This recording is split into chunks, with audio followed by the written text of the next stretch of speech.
আপুনি যে ৰহস্যৰে ভৰা কিতাপসমূহ লিখে, কাহিনীসমূহ লিখে, ৰাতি 2টা বজাত সাৰ পায়, কিবা দেখে নেকি? কাৰোবাক লগ পায় নেকি আপুনি? 4খন উপন্যাস, ৰাতিপুৱা অকণমান, দুপৰীয়া অকণমান, আবেলি অকণমান, ৰাতি অকণমান, আৰু সমানে প্ৰকাশকক 4খন কিতাপ তুলি দিয়া সেইগৰাকীয়ে ব্যক্তি ৰঞ্জু হাজৰিকা ডাঙৰীয়া। বাপৰে, সেই ৰহস্যটো কি? মই এইটো ৰেকৰ্ড আছে, মই এবছৰত 52খন কিতাপ লিখিছিলোঁ আৰু যোগ বুলি কিতাপখন মই 1.5 দিনত সম্পূৰ্ণ কৰিছিলোঁ। বনলতাই মোৰ একেলগে এদিনতে 25খন কিতাপ উন্মোচন কৰিছিলে। এইটো এটা ৰেকৰ্ড। 800 কিতাপ লিখা, 15,000টা কলম এতিয়াও খুব ধুনীয়াকৈ সাঁচি ৰাখিছে। ৰঞ্জু হাজৰিকাই কষ্ট কৰি মৰে আৰু কুমুদ হাজৰিকাই আৰামত খায়। ৰঞ্জু নাম দি পেলাই মই 2-এজনলৈ পঠালোঁ। পাব্লিচাৰ আহি মোৰ ঘৰ ওলালহি। তাৰপিছততো ৰঞ্জু হাজৰিকাৰ নামটো দেখাৰ পিছত বহুতে বহুত ধৰণৰ চিঠি লিখিবলৈ আৰম্ভ কৰিলে। বহুতে মাহী, পেহী, খুৰী, তাতকৈ ডাঙৰ কথা প্ৰেমৰ চিঠি আহিল। ইফালৰ মঙলদৈ ফালৰ এজনে মোক বিয়া কৰাবলৈ প্ৰস্তাৱ দিলে।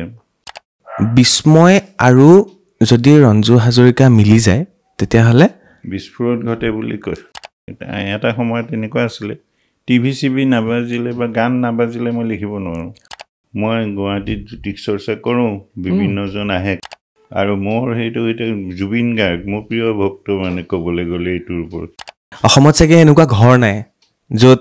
ৰঞ্জু হাজৰিকাৰ এখন হ'লেও কিতাপ নাই। নমস্কাৰ। নমস্কাৰ। ভিডিঅ'টো ক্লিক কৰাৰ বাবে ধন্যবাদ। চাবলৈ আৰম্ভ কৰিছে বাৰ্তালাপ। সেই ভাল খবৰটো অহাৰ লগে লগে আমি ঢপলি আহিলোঁ তেজপুৰলৈ। আৰু কিহৰ বাবে আমি তেজপুৰ পালোহি এই বিষয়ে আপোনালোকে নিশ্চয় গম পাইছে। আৰু সেই বিশেষ ব্যক্তিগৰাকীক লগ পাবৰ বাবে আমি তেজপুৰ পালোহি। আৰু তেখেত আন কোনো নহয়, তেখেত হৈছে ৰঞ্জু হাজৰিকা, নামেই যাৰ পৰিচয়। প্ৰথমে মোৰ ফালৰ পৰা শুভেচ্ছা দিলোঁ আৰু নমস্কাৰ জনালোঁ। ধন্যবাদ। মই গামোচা এখন লৈ আহিছিলোঁ আপোনালৈ, সেইখন মই আপোনাক দিলোঁ ইতিমধ্যে। যেতিয়া খবৰটো আহিল এই বঁটাটোৰ, শিশু সাহিত্য অকাডেমীৰ 2024 বৰ্ষৰ খবৰটো কোনে দিলে, কেনেকৈ গম পালে আৰু প্ৰথম প্ৰতিক্ৰিয়াটো কেনেকুৱা আছিলে? খবৰটো প্ৰথম মই পালোঁ দিগন্ত বিশ্ব শৰ্মা। তেখেতে মোক জনালে ফোন যোগে। তাৰপিছতে মোক ক'লে যে অফিচিয়েলি আৰু সময় অলপ ৰ'ব লাগে, নিশ্চয় পাবই খবৰটো। নিশ্চয়। বেছি সময় নহ'লেই, প্ৰায় আধা ঘণ্টা 1 ঘণ্টাৰ ভিতৰতে বিভিন্নজনে মোলৈ ফোন কৰিবলৈ আৰম্ভ কৰিলে। ফেচবুকতো দেখা পালোঁ বহুত, আৰু তাৰপিছতে মিডিয়াৰ মানুহখিনি আহিল। তেনেকেই কথাখিনি জনাজাত হৈছিল। ডাঙৰীয়া, খবৰটো যদিও আহিল, বৰ পলমকৈ আহিল খবৰটো। হয়, বহুত আগতেই আহিব লাগিছিল এই খবৰ। বহুত আগতে আহিব লাগিছিল আৰু মই বহুত পলমকৈ পালোঁ। কিয় মানে পলমকৈ পালোঁ সেই বিষয়ে মোৰ মানে ক'ব লগা একো নাই। হয়তো মই তেনেধৰণৰ উচ্চ ধৰণৰ কিতাপ লিখিব পৰা নাই, কিন্তু মই 204খন কিতাপ ইতিমধ্যে লিখি উলিয়াইছিলোঁ। শিশু সাহিত্য, অকল শিশু সাহিত্যৰে 204খন লিখিছিলোঁ। আৰু প্ৰত্যেকখন কিতাপেই 2-3বাৰকৈ প্ৰকাশ হৈছে এডিশ্যন। গতিকে মই কেনেকৈ ক'ম যে সেইবোৰ জনপ্ৰিয়তাৰ শিখৰত নাছিল। যথেষ্ট জনপ্ৰিয়তা অৰ্জন কৰিছিলে আৰু বহুতে তেনেধৰণৰ কিতাপ বিচাৰিছিলে। শেষত 2024 যিটো মই বঁটা পালোঁ,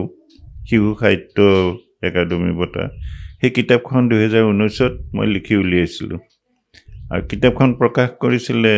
প্ৰথিতযশা প্ৰকাশক অসমৰ জ্যোতি প্ৰকাশনে। আৰু কিতাপখনে যে এই 5 বছৰৰ পিছত তেনেকুৱা এটা বঁটা কঢ়িয়াই আনিব, মোৰ কল্পনাৰো অতীত আছিলে।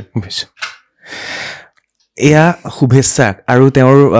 এই বঁটা লাভ কৰাৰ আঁৰৰ কিছু কাহিনী, মানে সোনকালে পাব লাগিছিল, কিয়নো দেৰিকৈ পালেহি, তেখেতৰ কিবা ক্ষোভ আছে নেকি মই জানিবলৈ অকণমান অনুভৱে কৰিলোঁ। এইবাৰ আহিলোঁ তেখেতৰ বিষয়ে, আৰু মই যদি কওঁ ৰহস্য শব্দটো কেৱল জড়িত হৈ থাকিব লাগে ৰঞ্জু হাজৰিকা ডাঙৰীয়াৰ লগতেই। কাৰণ তেখেতৰ ক'ত ৰহস্য নাই? তেখেতৰ জন্মত ৰহস্য আছে, তেখেতৰ কলমত ৰহস্য আছে, তেখেতৰ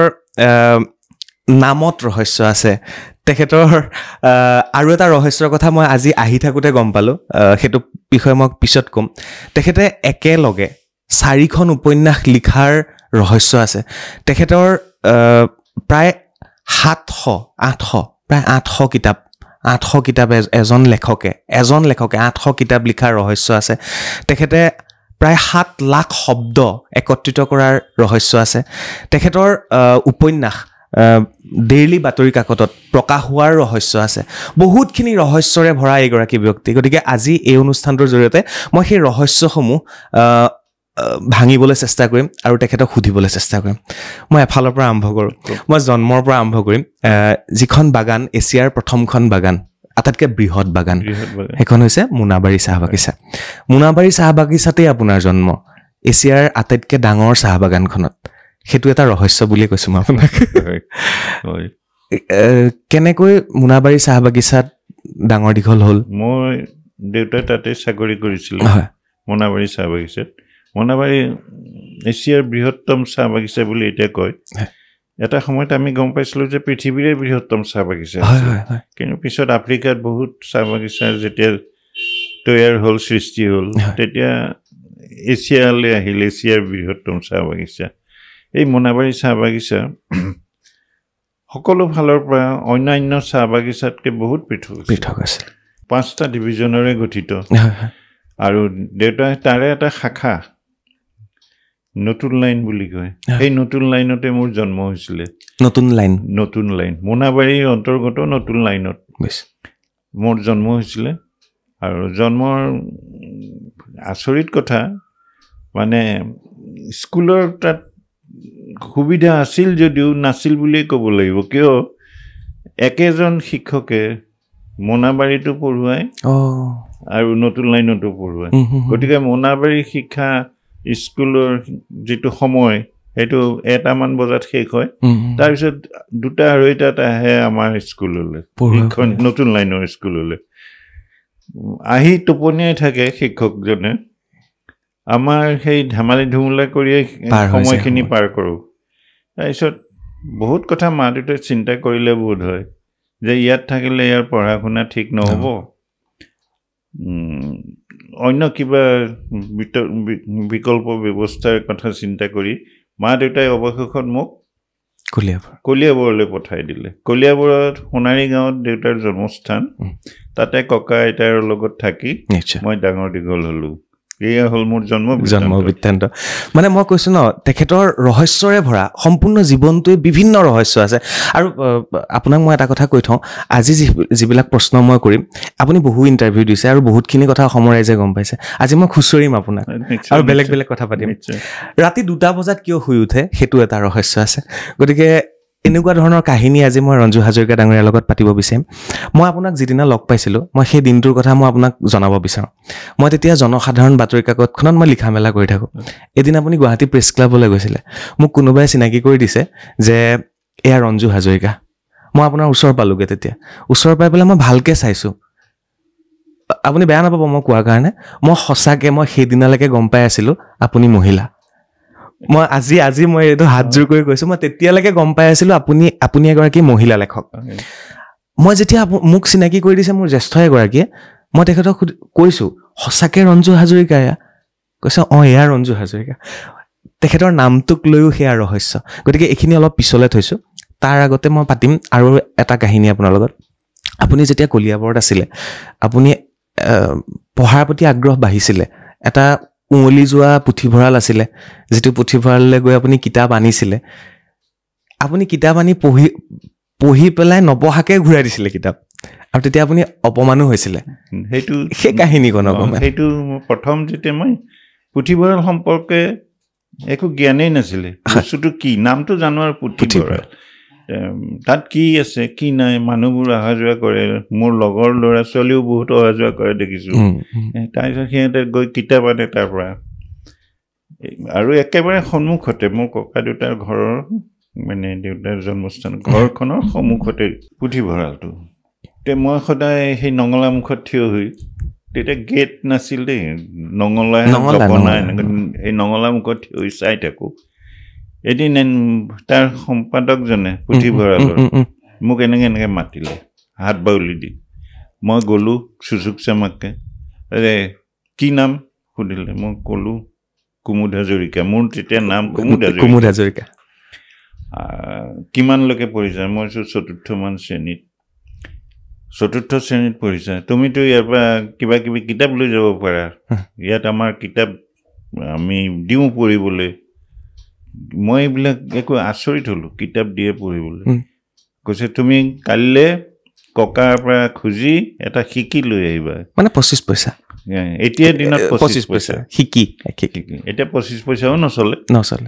লৈ আহিবা আৰু তোমাক আমি সভ্যভৰ্তি কৰিম তুমি তেতিয়া ইয়াৰ পৰা কিতাপ লৈ যাব পাৰিবা সেয়া কিতাপ পঢ়া হ'লে ঘূৰাই দিবা আকৌ নতুন কিতাপ মই প্ৰথম মোৰ মনত আছে মই শিকিটো দি পেলাই সভ্যভৰ্তি হৈ মই ভেদেলি ভঁৰাল কিতাপখন নামটো মই তেতিয়া অৰ্থটো বুজা নাছিলোঁ সেইখন কিতাপ কলিয়াবৰৰ এজন সাহিত্যিকে লিখা হলধৰ কাকতি বৰা ধৰ্মচাৰ্য বুলি হাটবৰৰ আৰু এখন লগত কিবাকে সেইখন কিতাপৰ নাম মোৰ মনত নাই বেবেৰী বাং নে তেনেকুৱা কিবা আছিল সৰু সৰু কিতাপ নিলোঁ বৰ ভাল লাগিলে পঢ়ি পেলাই সৰু সৰু সাধু পিছদিনা ঘূৰাই দিলোঁ আকৌ দুখন দিলে আকৌ ঘূৰাই দিলোঁ পঢ়ি পঢ়ি মোক এদিন সেই সম্পাদকজনৰ নাম আছিলে লোকেশ্বৰ হাজৰিকা তেখেতে ক'লে যে তুমি সদায় সাধুকে পঢ়িবা নেকি অন্য কিতাপো পঢ়া বহুত ভাল ভাল কিতাপ আছে মই দুখন বাছি দিম তেখেতে ক'লে হ'ব এখন গুপ্তধন বুলি কিতাপ খ্ৰীষ্টান ধৰ্মৰ কিতাপ আছিলে আৰু এখন কিবা এই দুইখন কিতাপ মোক দিলে লৈ যোৱাই দুখন মই পঢ়ি 2টামান পৃষ্ঠামান ভাল নালাগিল পিছদিনা ঘূৰাই দিলোঁ ক'লে পঢ়িলা মই পঢ়িলোঁ কেনেকুৱা লাগিল মইতো তৰহৰি কম্পমান হ'লোঁ এতিয়া কেনেকুৱা লাগিল মই ক'লোঁ ভালেই লাগিল কৈছে কি আছে কোৱাচোন এইখনত মই একো মানে বিতংকে ক'বই নোৱাৰো একো মানে বিতংটো বাদেই পঢ়িব পঢ়িলেহে তুমি মানে কিতাপবোৰ লোকক দেখুৱাবলৈ নিয়া পঢ়া নহয় আৰু আনি ঘূৰাই দিয়া আজিৰ পৰা তোমাক কিতাপ নিয়ে বহুত অপমান কৰিলে বেয়া কথা ক'লে গালিও পাৰিলে মই কান্দিলোঁ কৈছে আজিৰ পৰা কিতাপ নিব নোৱাৰা তুমি যোৱা তেতিয়া মোৰ গৃহ শিক্ষক এজন আছিলে ভোলা হাজৰিকা নামত তেওঁ তাতে আছিল কৈছে নাই তাক কিতাপ দিয়ে সি পঢ়ে কিতাপ বন্ধ নকৰিবা নিয়ক কিতাপ কৈছে ঠিক আছে মই দিম বাৰু কিতাপ কিন্তু প্ৰতিদিনে কিতাপৰ এটা সাৰাংশ মোক লিখি আনি দিব লাগিব সেই যে আনি পেলাই ভয়তে সাৰাংশ লিখোঁ পঢ়ি ভাল লগাই হওক বা বেয়া লগাই হওক কিতাপ সেই লিখাৰ এটা অংকুৰিত হ'ল বীজটো তাত তেতিয়া কোন ক্লাছত তেতিয়া মই 5-4 এনেকুৱা আছিলোঁ আৰু সেয়াই আৰম্ভ সাৰাংশৰ পৰা গৈ এতিয়া ব্যাখ্যালৈ আহিল আৰু আপুনি আপোনাৰ এগৰাকী লেখক হিচাপে আপুনি বহুত ৰেকৰ্ড ভাঙি থৈছে সেয়া ভাৰতীয় সাহিত্যত হওক মই ভাবোঁ বিশ্ব সাহিত্যতে বুলি ক'ব পাৰি এজন লেখকে প্ৰায় 750 এতিয়া যদি আৰু বৃদ্ধি হ'ল 800 হৈ গ'ল নিশ্চয় 800ৰ ওচৰা-ওচৰি এজন লেখকে প্ৰায় 800খন কিতাপ লিখি উলিওৱাটো এটা ৰেকৰ্ডেই সেয়া ভাৰতীয় সাহিত্যত হওক মই ক'ম বিশ্বৰ সাহিত্যতে কাৰণ তেনেকুৱা কোনো লেখক আজিলৈকে নাই মই ভাবোঁ আপুনি নিজেওতো গম পায় এইটো কথা আপুনিতো নিজেও জানে হয় বিশ্ব সাহিত্যত আছেনে নাই নাজানো কিন্তু ভাৰতীয় সাহিত্যত নাই বুলি গম পাইছোঁ বিভিন্নজনে সেইবিলাক অনুধাৱন কৰি মোক জনাইছে যে ভাৰতীয় সাহিত্যত ইমানখিনিহে লিখা হৈছে সেইফালৰ পৰা মই এইটো ভাৰতৰ এটা ৰেকৰ্ড বুলি ক'ব পাৰি ভাৰতৰে নহয় এছিয়াৰ ৰেকৰ্ড আৰু লিখি যিহেতু খাই আছোঁ গতিকে লিখিবই লাগিব প্ৰথমতে এনেকুৱা ৰেকৰ্ড এটা গঢ়িম বুলি মই হাতত কলম লোৱা নাছিলোঁ লিখোঁতে এটা হবি যিটো নিচা আহি গৈছিলে মোৰ আৰু বহুতে কয় যে মই থিতাতে কল্পনা কৰি একোটা কাহিনী তৈয়াৰ কৰিব পাৰোঁ এই স্কুলীয়া জীৱনতে তাৰমানে বাটত গৈ থাকোঁতে সকলোৱে মোৰ আগে পিছে ল'ৰা ছোৱালীবিলাক এই কাহিনী এটা কওঁ সাধু এটা কওঁ মই এনেই বনাই সাধু স্কুল পাইছিলোঁগৈ সেই 4 কিলোমিটাৰ খোজকাঢ়ি যাওঁতে একোটা সাধু কৈছিলোঁ কেতিয়াবা সাধুবিলাক দীঘল হ'লে আকৌ পিছৰখিনিয়ে ঘূৰি আহোঁতে গৈ শেষ কৰিছিলোঁ কিন্তু সাধুবোৰ নিজে সৃষ্টি কৰিছিলোঁ তেতিয়া সেই সময়ত কলিয়াবৰ হাইস্কুলত মই পঢ়িছিলোঁ যোগেশ্বৰ বৰাদেৱ এগৰাকী বৰ মানে প্ৰথিতযশা মানে সেই সময়ৰ শিক্ষক আছিলে তেখেতে আমাক এটা ক্লাছ লৈছিলে সেই সময়ত সেই ক্লাছটোত মানে সাধু ক'ব লাগে বনাই হওক বা ক'ৰবাত কিতাপৰ পৰা পঢ়ি আনিয়ে হওক সাধু এটা প্ৰত্যেকে কওঁ আমি সৰু সৰু সাধু আৰু সেইবিলাকেই বোধ হয় আমাৰ লেখাৰ প্ৰতি ধাউতি যোগাইছিলে পঢ়াৰ প্ৰতি ধাউতি যোগাইছিলে আজিকালি সেইবিলাকতো নাইকিয়া হ'ল এতিয়ালৈকে প্ৰায় 7 লাখ মান শব্দ হৈছেনে আপোনাৰ যদি 800 কিতাপ হৈছে 7 লাখ শব্দটো ইফাল হৈছে হ'ব পাৰে কম বেছিও হ'ব এইগৰাকী সেই ৰহস্যময় ব্যক্তিগৰাকী আপোনাক যেতিয়া কয় ৰহস্য সাহিত্য আপোনাৰ নাম লৈ ৰহস্য এই গোটেই বস্তুখিনি যেতিয়া আপোনাক কয় কোনোবা ব্যক্তিয়ে তেতিয়া আপোনাৰ কেনেকুৱা অনুভৱ হয় গোটেই জীৱনটোত মইতো জানো যে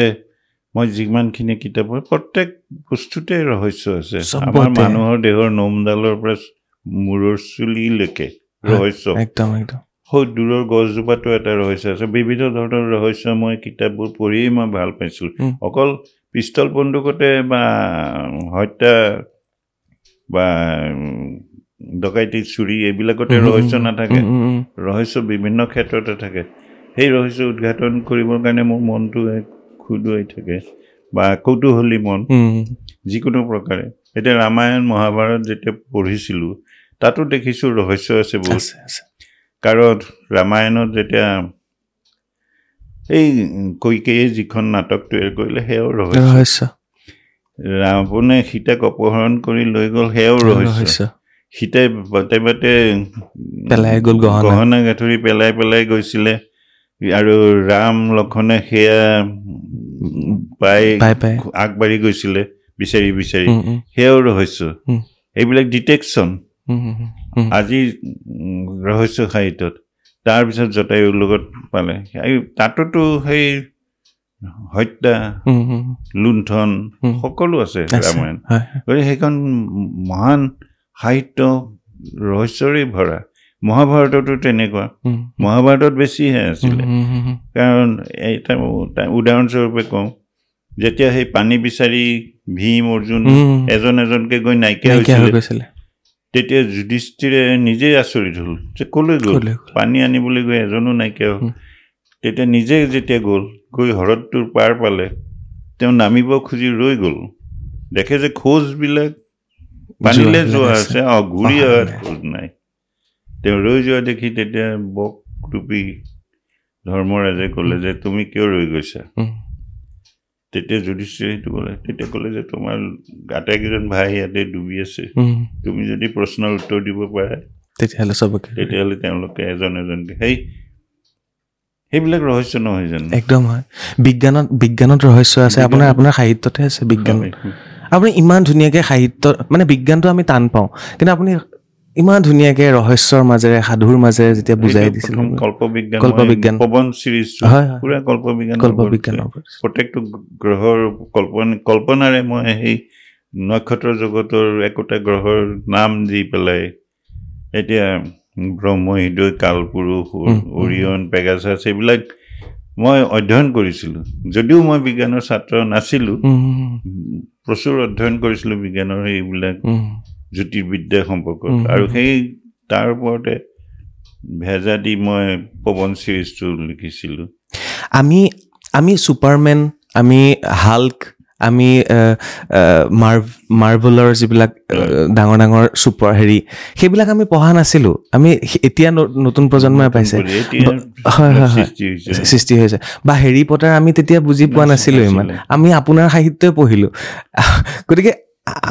আমি 90s বা 90 দশকৰ ল'ৰা ছোৱালীখিনিয়ে আমি আপোনাৰ সাহিত্য পঢ়িয়ে সেইবিলাক পঢ়িয়ে আমি ডাঙৰ হৈছোঁ গতিকে আমি অনুভৱ কৰোঁ বুজি পাওঁ মই ৰহস্যৰে ভৰা আপোনাৰ জীৱনৰ পৰা বস্তুকেইটা প্ৰশ্নকেইটা সুধি আছোঁ মোৰ দ্বিতীয়টো ৰহস্য জানিবলৈ মন গৈছে আপুনি ৰাতি 2টা বজাত বা 2:30 বজাতে কিয় সাৰ পায় আৰু তাৰপিছত আপুনি তেতিয়াৰ পৰা আপোনাৰ দিনটো আৰম্ভ হয় আৰু দিনত আপুনি 1 ঘণ্টা শুৱে মই প্ৰশ্নটো এনেকৈ কৰিব বিচাৰিছোঁ আপুনি যে ৰহস্যৰে ভৰা কিতাপসমূহ লিখে কাহিনীসমূহ লিখে ৰাতি 2টা বজাত সাৰ পায় কিবা দেখে নেকি কাৰোবাক লগ পায় নেকি আপুনি মোৰ জানিব খুব মন আছিল অতি গোপনীয় কথা তথাপি কওঁ মোৰ দেউতা অতি সোনকালে উঠিছিলে সোনকাল মানে 4:30-5টা কাৰণ চাহ বাগানৰ অকল দেউতাই নহয় চাহ বাগিচাৰ নিয়মটোৱে তেনেকুৱা আছিলে একে পুৱা 6টা বজাত ঠাণ্ডা দিনে হওক বা গৰম দিনে হওক পুৱা 6টাত অফিচত গৈ উপস্থিত হ'বই লাগিব আৰু বাগানৰ সময়টো তেতিয়া লোকেল টাইম বুলি কৈছিলে 1 ঘণ্টা আগবঢ়া হয় বাহিৰত আহিলে ঘড়ী মিলাই ল'বলগীয়া আচৰিত কথা বাহিৰত 5টা বাজিলে বাগানৰ এতিয়া নাই এতিয়া এটা টাইম গতিকে সেই দেউতাৰ লগত উঠা অভ্যাসটো থাকি গ'ল তাৰপিছতে যেতিয়া লেখাৰ হেৰিটো বাঢ়িল মোৰ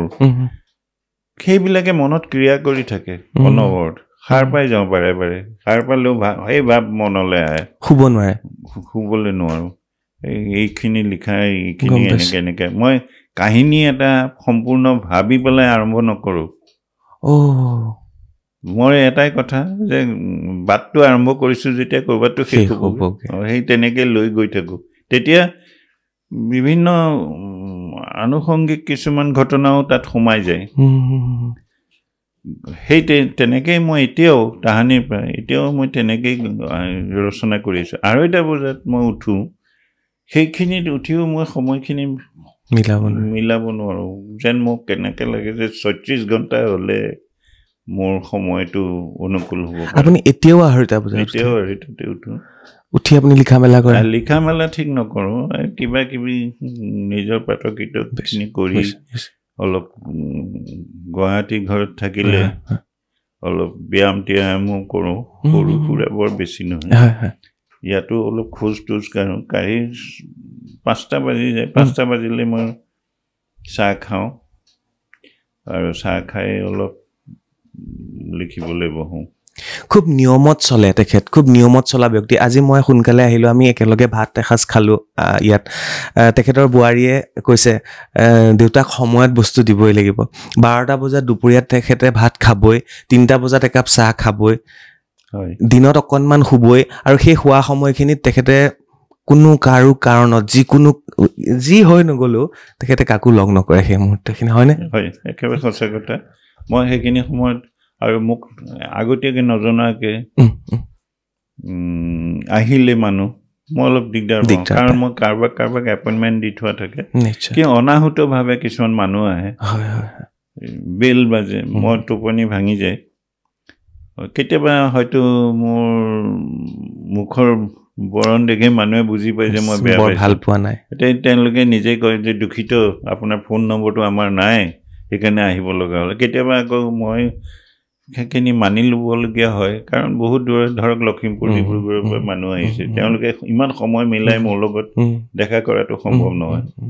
মই সেই সময়ত মানে বাধ্য হৈ পেলাই তেওঁলোকৰ লগত দেখা কৰোঁ আৰু কওঁ যে পৰৱৰ্তী কালত আহিলে মোক আগতীয়াকৈ জনাই দিব মই তেতিয়া সেই খোৱা সময়খিনি এডজাষ্ট কৰি ল'ব পাৰোঁ ডাঙৰীয়া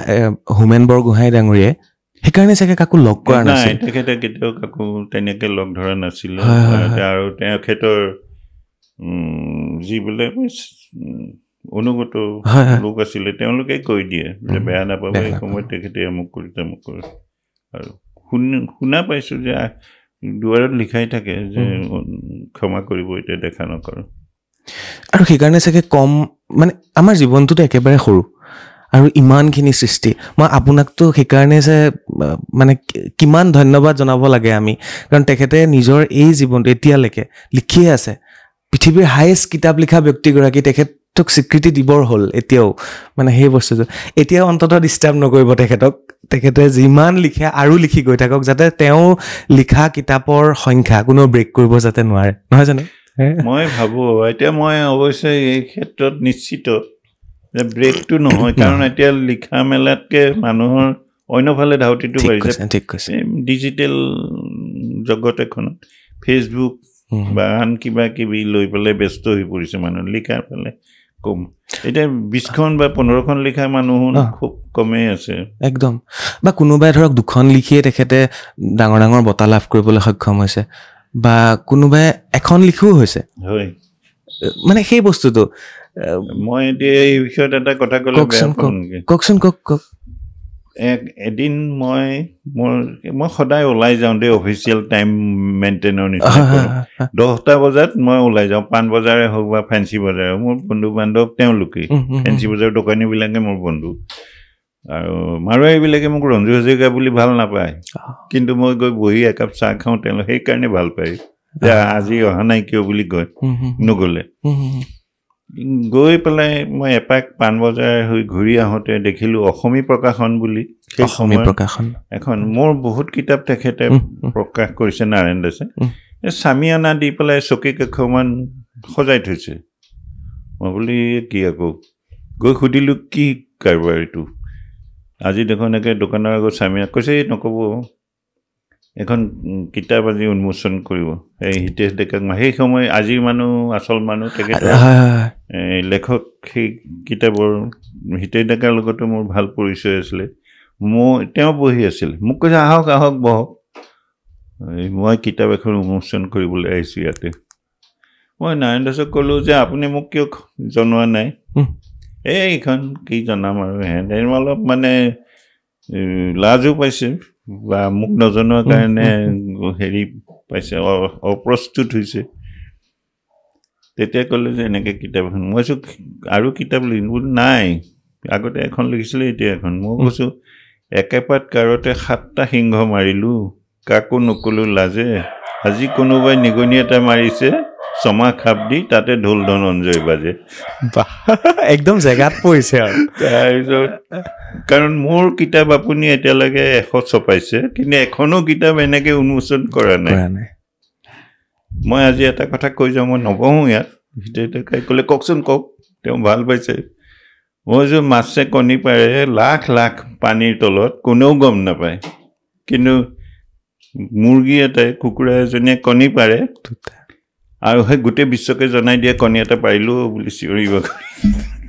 খুব খুব গুৰুত্বপূৰ্ণ কথা কৈছে সঁচাকৈ আৰু সেইকাৰণে চাগে তেওঁ পৃথক আৰু ব্যতিক্ৰম আৰুনো কি ক'ম মই তেখেতৰ ওচৰত একেবাৰে নগণ্য মানুহ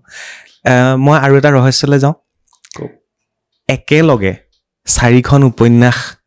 ৰাতিপুৱা অকণমান দুপৰীয়া অকণমান আবেলি অকণমান ৰাতি অকণমান আৰু সমানে প্ৰকাশকক 4খন কিতাপ তুলি দিয়া সেইগৰাকীয়ে ব্যক্তি ৰঞ্জু হাজৰিকা ডাঙৰীয়া বাপৰে সেই ৰহস্যটো কি এইটো ৰহস্য মানে কি মই চাকৰি বাকৰি নাই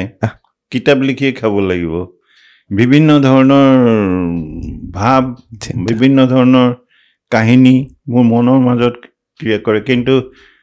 এখন হাতেৰে সেই একেলগে গোটেই কিতাপ কেনেকৈ মই প্ৰকাশ কৰিম তাই মই এটা মনতে ভাবিলোঁ যে সময় নষ্ট নকৰোঁ সেই তাহানি কালত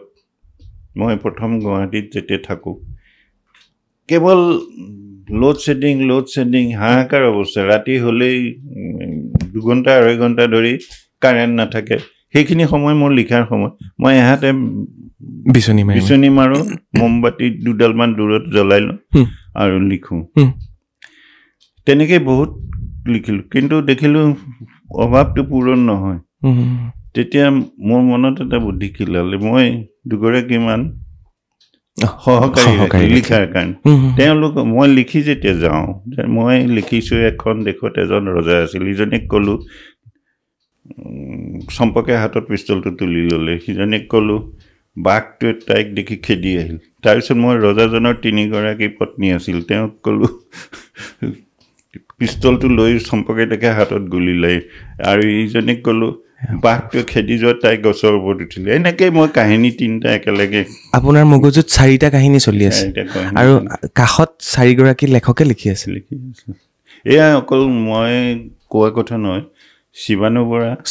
তেখেতে নিজে গৈ দেখি আহিছিলে আজিকালি অৱশ্যে এতিয়া বয়সৰ লগে লগে এইবোৰ শক্তি কমি আহিছে স্বাভাৱিক আৰু উৎপল দত্তক কেতিয়াবা এনেকুৱা হোৱা নাছিল নে এইটো কাহিনীৰ এটা লাইন এইটো কেতিয়াও নহয় একদম বুজাই ক'লোৱে সঁচাকে কেনেকৈ সম্ভৱ আমি দুটা চিন্তা একেলগে কৰাটো অসম্ভৱ আমাৰ দুটা হাতেৰে লিখাটোতো দূৰৰ কথা এটা সমস্যাত যদি কিবা কাৰণত পৰিছোঁ লগত যদি আৰু এটা সমস্যা আহিছে আমি হাত দাঙি দিব লাগে সেইটো অভ্যাসৰ নৰ কৰ্ণপথে কৰে খৰ বুলি এটা কথা আছে ন প্ৰথম অৱস্থাত অলপ আখোৱা চলি পিছত এইটো অভ্যস্ত হৈ পৰিছিলোঁ মই কিন্তু এতিয়া সেই আগৰ সেই স্মৃতি শক্তিবিলাক কমি আহিছে বয়সৰ স্বাভাৱিকতে কমি আহিছে ফলত সেই লিখা আগতে মই এইটো ৰেকৰ্ড আছে মই এবছৰত 52খন কিতাপ লিখিছিলোঁ 52 এবছৰত 52খন মানে সপ্তাহত এখনকৈ আৰু যোগ বুলি কিতাপখন মই 1.5 দিনত সম্পূৰ্ণ কৰিছিলোঁ যোগ আৰু একেলগে 2001 চনত তেতিয়া বুক ফেয়াৰ হেৰিত হৈছিলে প্ৰথম এই জৰ্জফিল্ডত বনলতাই মোৰ একেলগে এদিনতে 25খন কিতাপ উন্মোচন কৰিছিলে এইটো এটা ৰেকৰ্ড ইটোৰ পিছত সিটো ৰেকৰ্ড এইটো এটা ৰেকৰ্ড আছে গতিকে জীয়াই থকাৰ তাৰণাতে বহুত কিবা কৰিবলগীয়া মানুহৰ স্বভাৱ মানে দুটা ফকৰা যোজনাই আছে অভাৱে স্বভাৱ নষ্ট কৰে অভাৱে আৱিষ্কাৰৰো মূল আৰু মই কওঁ স্বভাৱেহে অভাৱৰ সৃষ্টি কৰে খুব সুন্দৰ মানে মই আহিছিলোঁ ডাঙৰীয়াৰ ৰহস্যসমূহ উদ্ঘাটন কৰিম ৰহস্যসমূহৰ বিষয়ে জানিবলৈ চেষ্টা কৰিম আৰু ডাঙৰীয়াই মোক ইটোৰ পিছত সিটো ৰেকৰ্ডৰ কথা কৈ গৈ আছে সেইগৰাকী ব্যক্তিৰ লগত মই বহি আছোঁ মোৰ আৰু ৰহস্য আছে সুধিবৰ কাৰণে আপোনালোক আৰু আপুনি ৰেকৰ্ডৰ কথা কৈ যাব মোক মই আপোনাক ৰহস্যৰ কথা সুধি গৈ থাকিম আৰু এটা কথা কোৱা যায় যে আপোনাৰ কলমৰ কথাটো সেইটো বহুতে জানে মই আপোনালোকক কৈ থওঁ যিসকলে নাজানে যিমান কিতাপ লিখিছে এটাও কলম আজিলৈকে ক'তো পেলাই দিয়া নাই বা বেয়া হৈছে বুলি ৰিফিলডাল শেষ হৈছে বুলি পেলাই দিয়া নাই 15,000 কলম তেখেতে সাঁচি ৰাখিছে আৰু সেইখিনি আমাৰ বাবে এটা হিষ্ট্ৰী হ'ব পাৰে যেনেকৈ বহু আৰ্টিষ্ট আছে বা বহু চিত্ৰশিল্পী আছে বা আমাৰ মই এতিয়া নকওঁ বাৰু সেইখিনি কথা অকল মই ৰঞ্জু হাজৰিকা ডাঙৰীয়াৰ কথা ক'ম 800 কিতাপ লিখা 15,000টা কলম এতিয়াও খুব ধুনীয়াকৈ সাঁচি ৰাখিছে সেইটো এটা ৰেকৰ্ড সেইটো ৰহস্য নে ৰেকৰ্ড মই আপোনাকে সুধিম প্ৰথমতে সেই ভাৱটো মনলৈ অহা নাছিলে পিছত মই ভাবিলোঁ এই জৱাহৰলাল নেহৰুৱে ইন্দিৰা গান্ধীলৈ লিখা চিঠিখনত এটা বাক্য লিখিছিলে যে শিলগুটিও বুৰঞ্জী ক'ব পাৰে একদম আমি উজুতি মাৰি দিয়া শিলগুটিটোতো বহুত ইতিহাস লুকাই আছে গতিকে মোৰ যিবিলাক কলম কোনোবাটো কলমে জুলু শেষ কৰিছে কোনোবাটো কলমে এটা দ্বীপ 7টা কবৰ শেষ কৰিছে প্ৰতিটো কলমৰ এটা কাহিনী আছে গতিকে মই সেই কলমখিনি এটা মোৰ মৰম উপজিল যাৰ কাৰণে মই কলমখিনি সাঁচিবলৈ আৰম্ভ কৰিলোঁ আৰু সেই সাঁচোতে আজি বহুতখিনি কলম জন্ম হ'ল মানে ভঁৰাল হৈ কলমৰ ভঁৰাল কি কালাৰৰ আছে কলম বিভিন্ন কালাৰৰ আছে এতিয়া মেক্স ৰাইটৰৰ কলম আছে তাৰোপৰি তাহানিৰ কিছুমান ইংক পেনবিলাক আছে ইংক পেনো আছে 4-5 বিধ এনেকৈ বিভিন্ন ধৰণৰ কলম আৰু বল পেনে বেছি কাৰণ বল পেন চলে বেছি কোনবিলাক কলম লিখি আপুনি ভাল পাইছিলে তেনেকুৱা কথা নাই মই যিকোনো কলমেই ব্যৱহাৰ কৰোঁ একেবাৰে 10 টকীয়া কলমৰ পৰা 400 টকীয়া কলম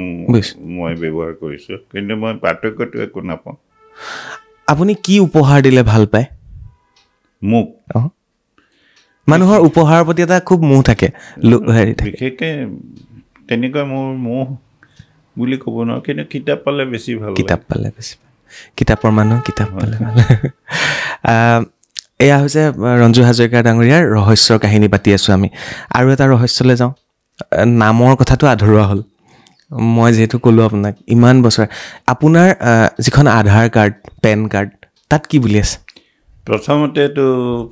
পেন কাৰ্ডবোৰ কুমুদ হাজৰিকাৰ নামতে আছে কিন্তু এতিয়া মোৰ মানে মহা সমস্যা হৈ গৈছিলে আধাৰ কাৰ্ডখন ইয়াত বনাওঁতে ৰঞ্জু হাজৰিকাৰ নামত কৰি দিলে পেন কাৰ্ড এটা নামত আধাৰ কাৰ্ড এটা নামত তাৰপিছত সেই সময়ত আধাৰ পেনৰ কোনো কাৰণ নাই গতিকে মই ৰঞ্জু হাজৰিকাৰ নামতো বেংক একাউণ্ট খুলিছিলোঁ কুমুদ হাজৰিকাৰ নামতো খুলিছিলোঁ যেই আধাৰৰ প্ৰশ্ন আহিলে পেন কাৰ্ডৰ আধাৰ লিংক লাগে তেতিয়া মই ৰঞ্জু হাজৰিকাটো নাইকিয়া কৰিলোঁ বেংকে চেংকে ৰঞ্জু হাজৰিকা শেষ কুমুদ হাজৰিকা তেতিয়া সেইকাৰণে কওঁ ৰঞ্জু হাজৰিকাই কষ্ট কৰি মৰে আৰু কুমুদ হাজৰিকাই আৰামত খায় এইষাৰ মই সদায় মনত ৰাখিম যিসকলে ছদ্ম নামত লিখে আপুনি মই আৰু আছে মোৰ প্ৰশ্ন এইটো শেষ হোৱা নাই বেংকৰ সকলোবিলাক বস্তু এতিয়া কুমুদ দাস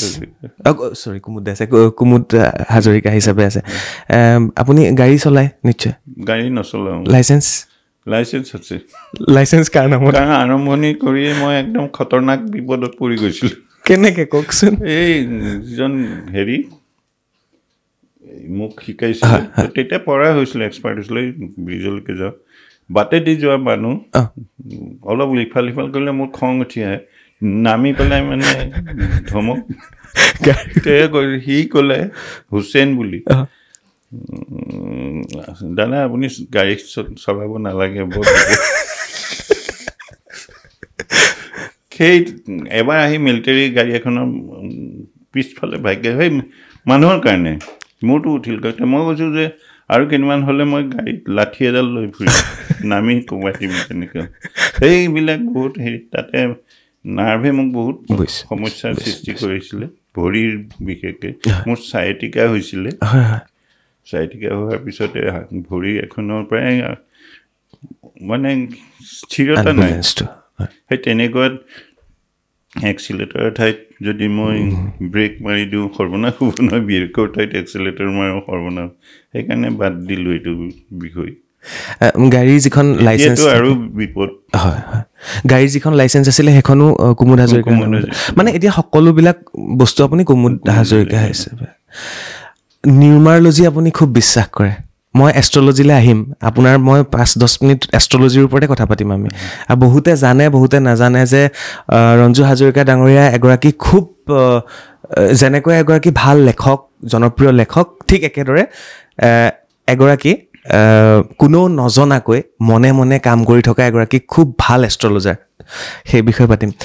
নিউমাৰলজিটো ইয়াত জড়িত আছে আপোনাৰ নামৰ লগত কুমুদ হাজৰিকাত যেতিয়া আপুনি লিখি আছিলে তাত কিছু সমস্যা পাইছিল বুলি আপুনি বহুতকেইটা ইণ্টাৰভিউত কৈছে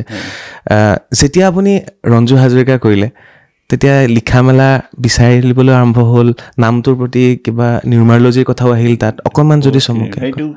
প্ৰথম মই কুমুদ হাজৰিকাৰ নামত লিখি প্ৰকাশকসকললৈ পঠাইছিলোঁ তেওঁলোকে পঢ়ে নে নপঢ়ে নাজানো দুদিনৰ পিছতে কিতাপখন আকৌ ঘূৰাই পঠায় যে আমি ছপাব নোৱাৰিম দুখিত আৰু কুমুদ হাজৰিকাৰ নামত চিঠি দিলোঁ তেওঁলোকে কয় এইটো লাগিব সেইটো লাগিব আপোনাৰ কিটো মইতো মহা বিপাঙত পৰিলোঁ মোৰ য'ত আছে মোৰ ভনী এজনীৰ ঘৰত মই আছিলোঁ সেইমত চাকৰি কৰিছিলোঁ অৰুণাচল তেতিয়া নেফাৰ SSBত কৰিছিলোঁ SSB আপুনি SSBত আছিলে ডিফেন্স বেটেলিয়নত আপুনি SSBত চাকৰি কৰিছিলোঁ তেতিয়া প্ৰথম 23rd বেটেলিয়ন বাগানতো চাকৰি বাগানতো কৰিছিলোঁ মই বহুত চাকৰি কৰিছোঁ কোঅপাৰেটিভতো কৰিছিলোঁ স্কুলতো কৰিছোঁ কিন্তু সন্তুষ্ট নহ'ল লিখা মেলা সন্তুষ্ট নহয় মোৰ মনটো বিভ্ৰান্ত হৈ থাকে মানে লিখা মেলাৰ প্ৰতি ধাউতি বাঢ়ে তাৰপিছত আৰু তেওঁ সেই মোৰ ভনীগৰাকী জেঠাল মই দাদা বুলি মাতোঁ তেখেতে ভাল লিখে কিন্তু চিঠি পত্ৰ বেছি লিখে অমৃত বজাৰ পত্ৰিকা কলকাতাৰ সেইখনত অমৃত বজাৰ পত্ৰিকাত বিভিন্ন বিষয় লৈ পেলাই তেওঁ আৰ্টিকল লিখে তেওঁ মোক ক'লে তোমাৰ নামটো অলপ কালিকা লগাহে তুমি ইয়াৰ নামটো বদলাই দিয়া মই কৈছোঁ কি নাম বদলাই দিম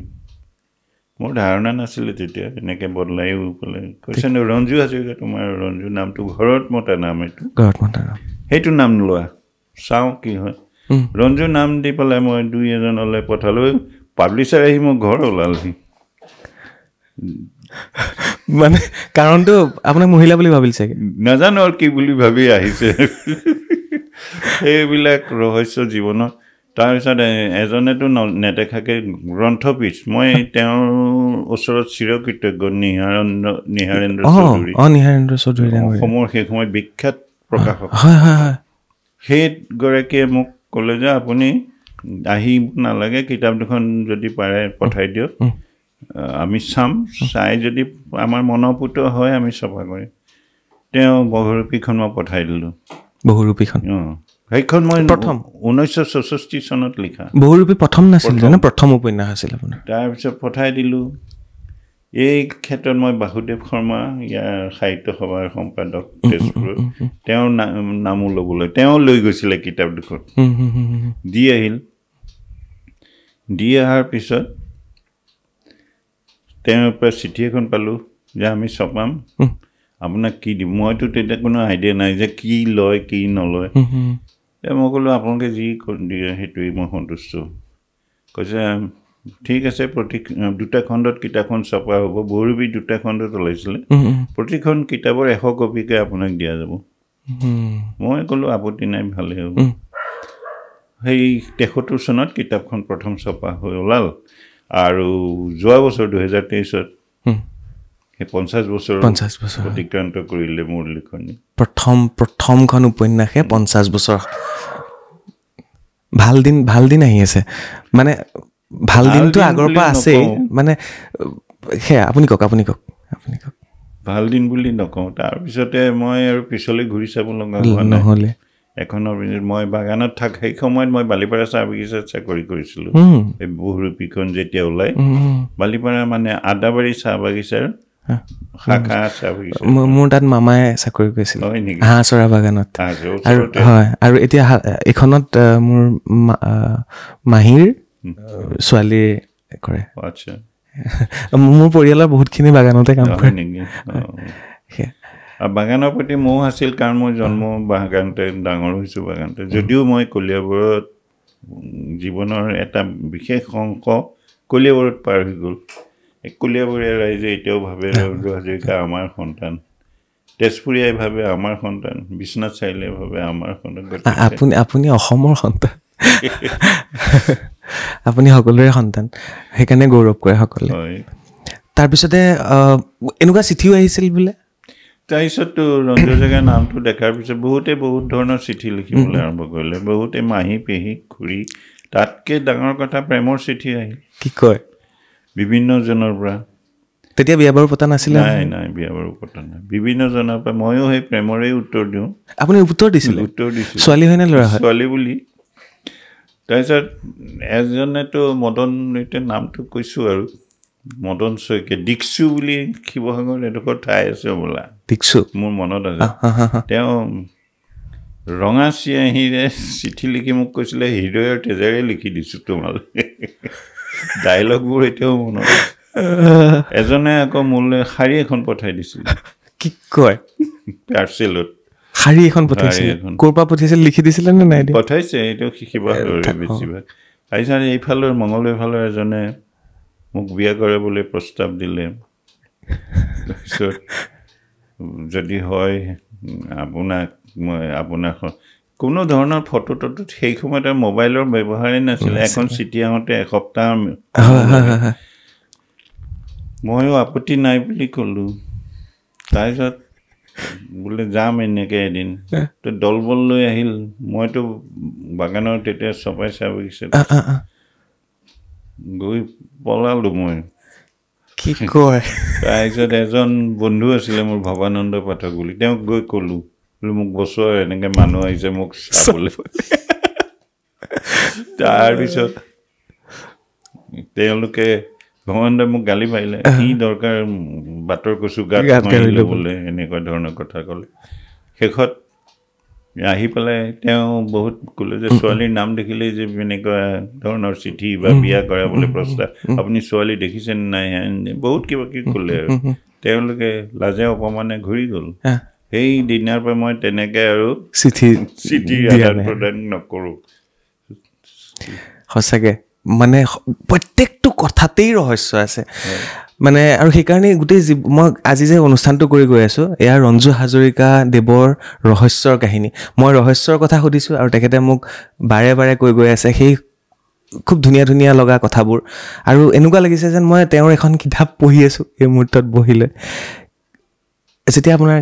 হেৰি ৰহস্যৰে ভৰা কিতাপবোৰ পঢ়োঁ আমাৰ কেতিয়াবা ভয় লাগে অকলে পঢ়িবলৈ বয়স তেতিয়া সৰু আছিলে আপুনি যেতিয়া লিখিছিল লিখাৰ সময়ত আপুনি আপোনাৰ কল্পনাবোৰ কেনেকৈ আহিছিলে ধৰক হয়তো আপুনি বেলেগ কিতাপ পঢ়িছিলে নহ'লে আপুনি বেলেগ তেতিয়া চিনেমা চোৱাৰতো তেনেকুৱা কথাও নাহে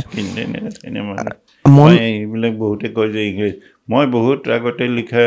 ভৌতিক কাহিনীৰ পিছতহে তেনেকুৱা পাইছোঁ এই এখন কি মোৰ ভনী জোৱাই এজনে কৈছিলে মেল্টিং মেন বুলি এটা চিনেমা এই মই তেনেকুৱা কাহিনী বহুত আগতে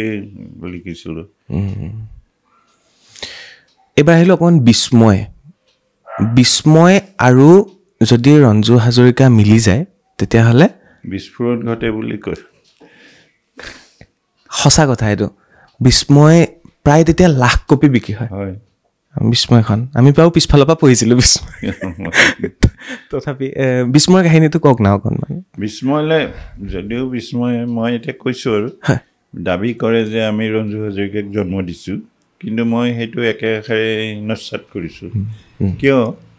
বিস্ময়লৈ অহাৰ আগতেই মই বহুৰূপী লিখিলোঁ বহুৰূপী এটা দিশ সাতটা কবৰ একদম লিখিলে তেতিয়া তাৰপিছত গহীন বনৰ ফুল লিখিলোঁ জান্তৱ লিখিলোঁ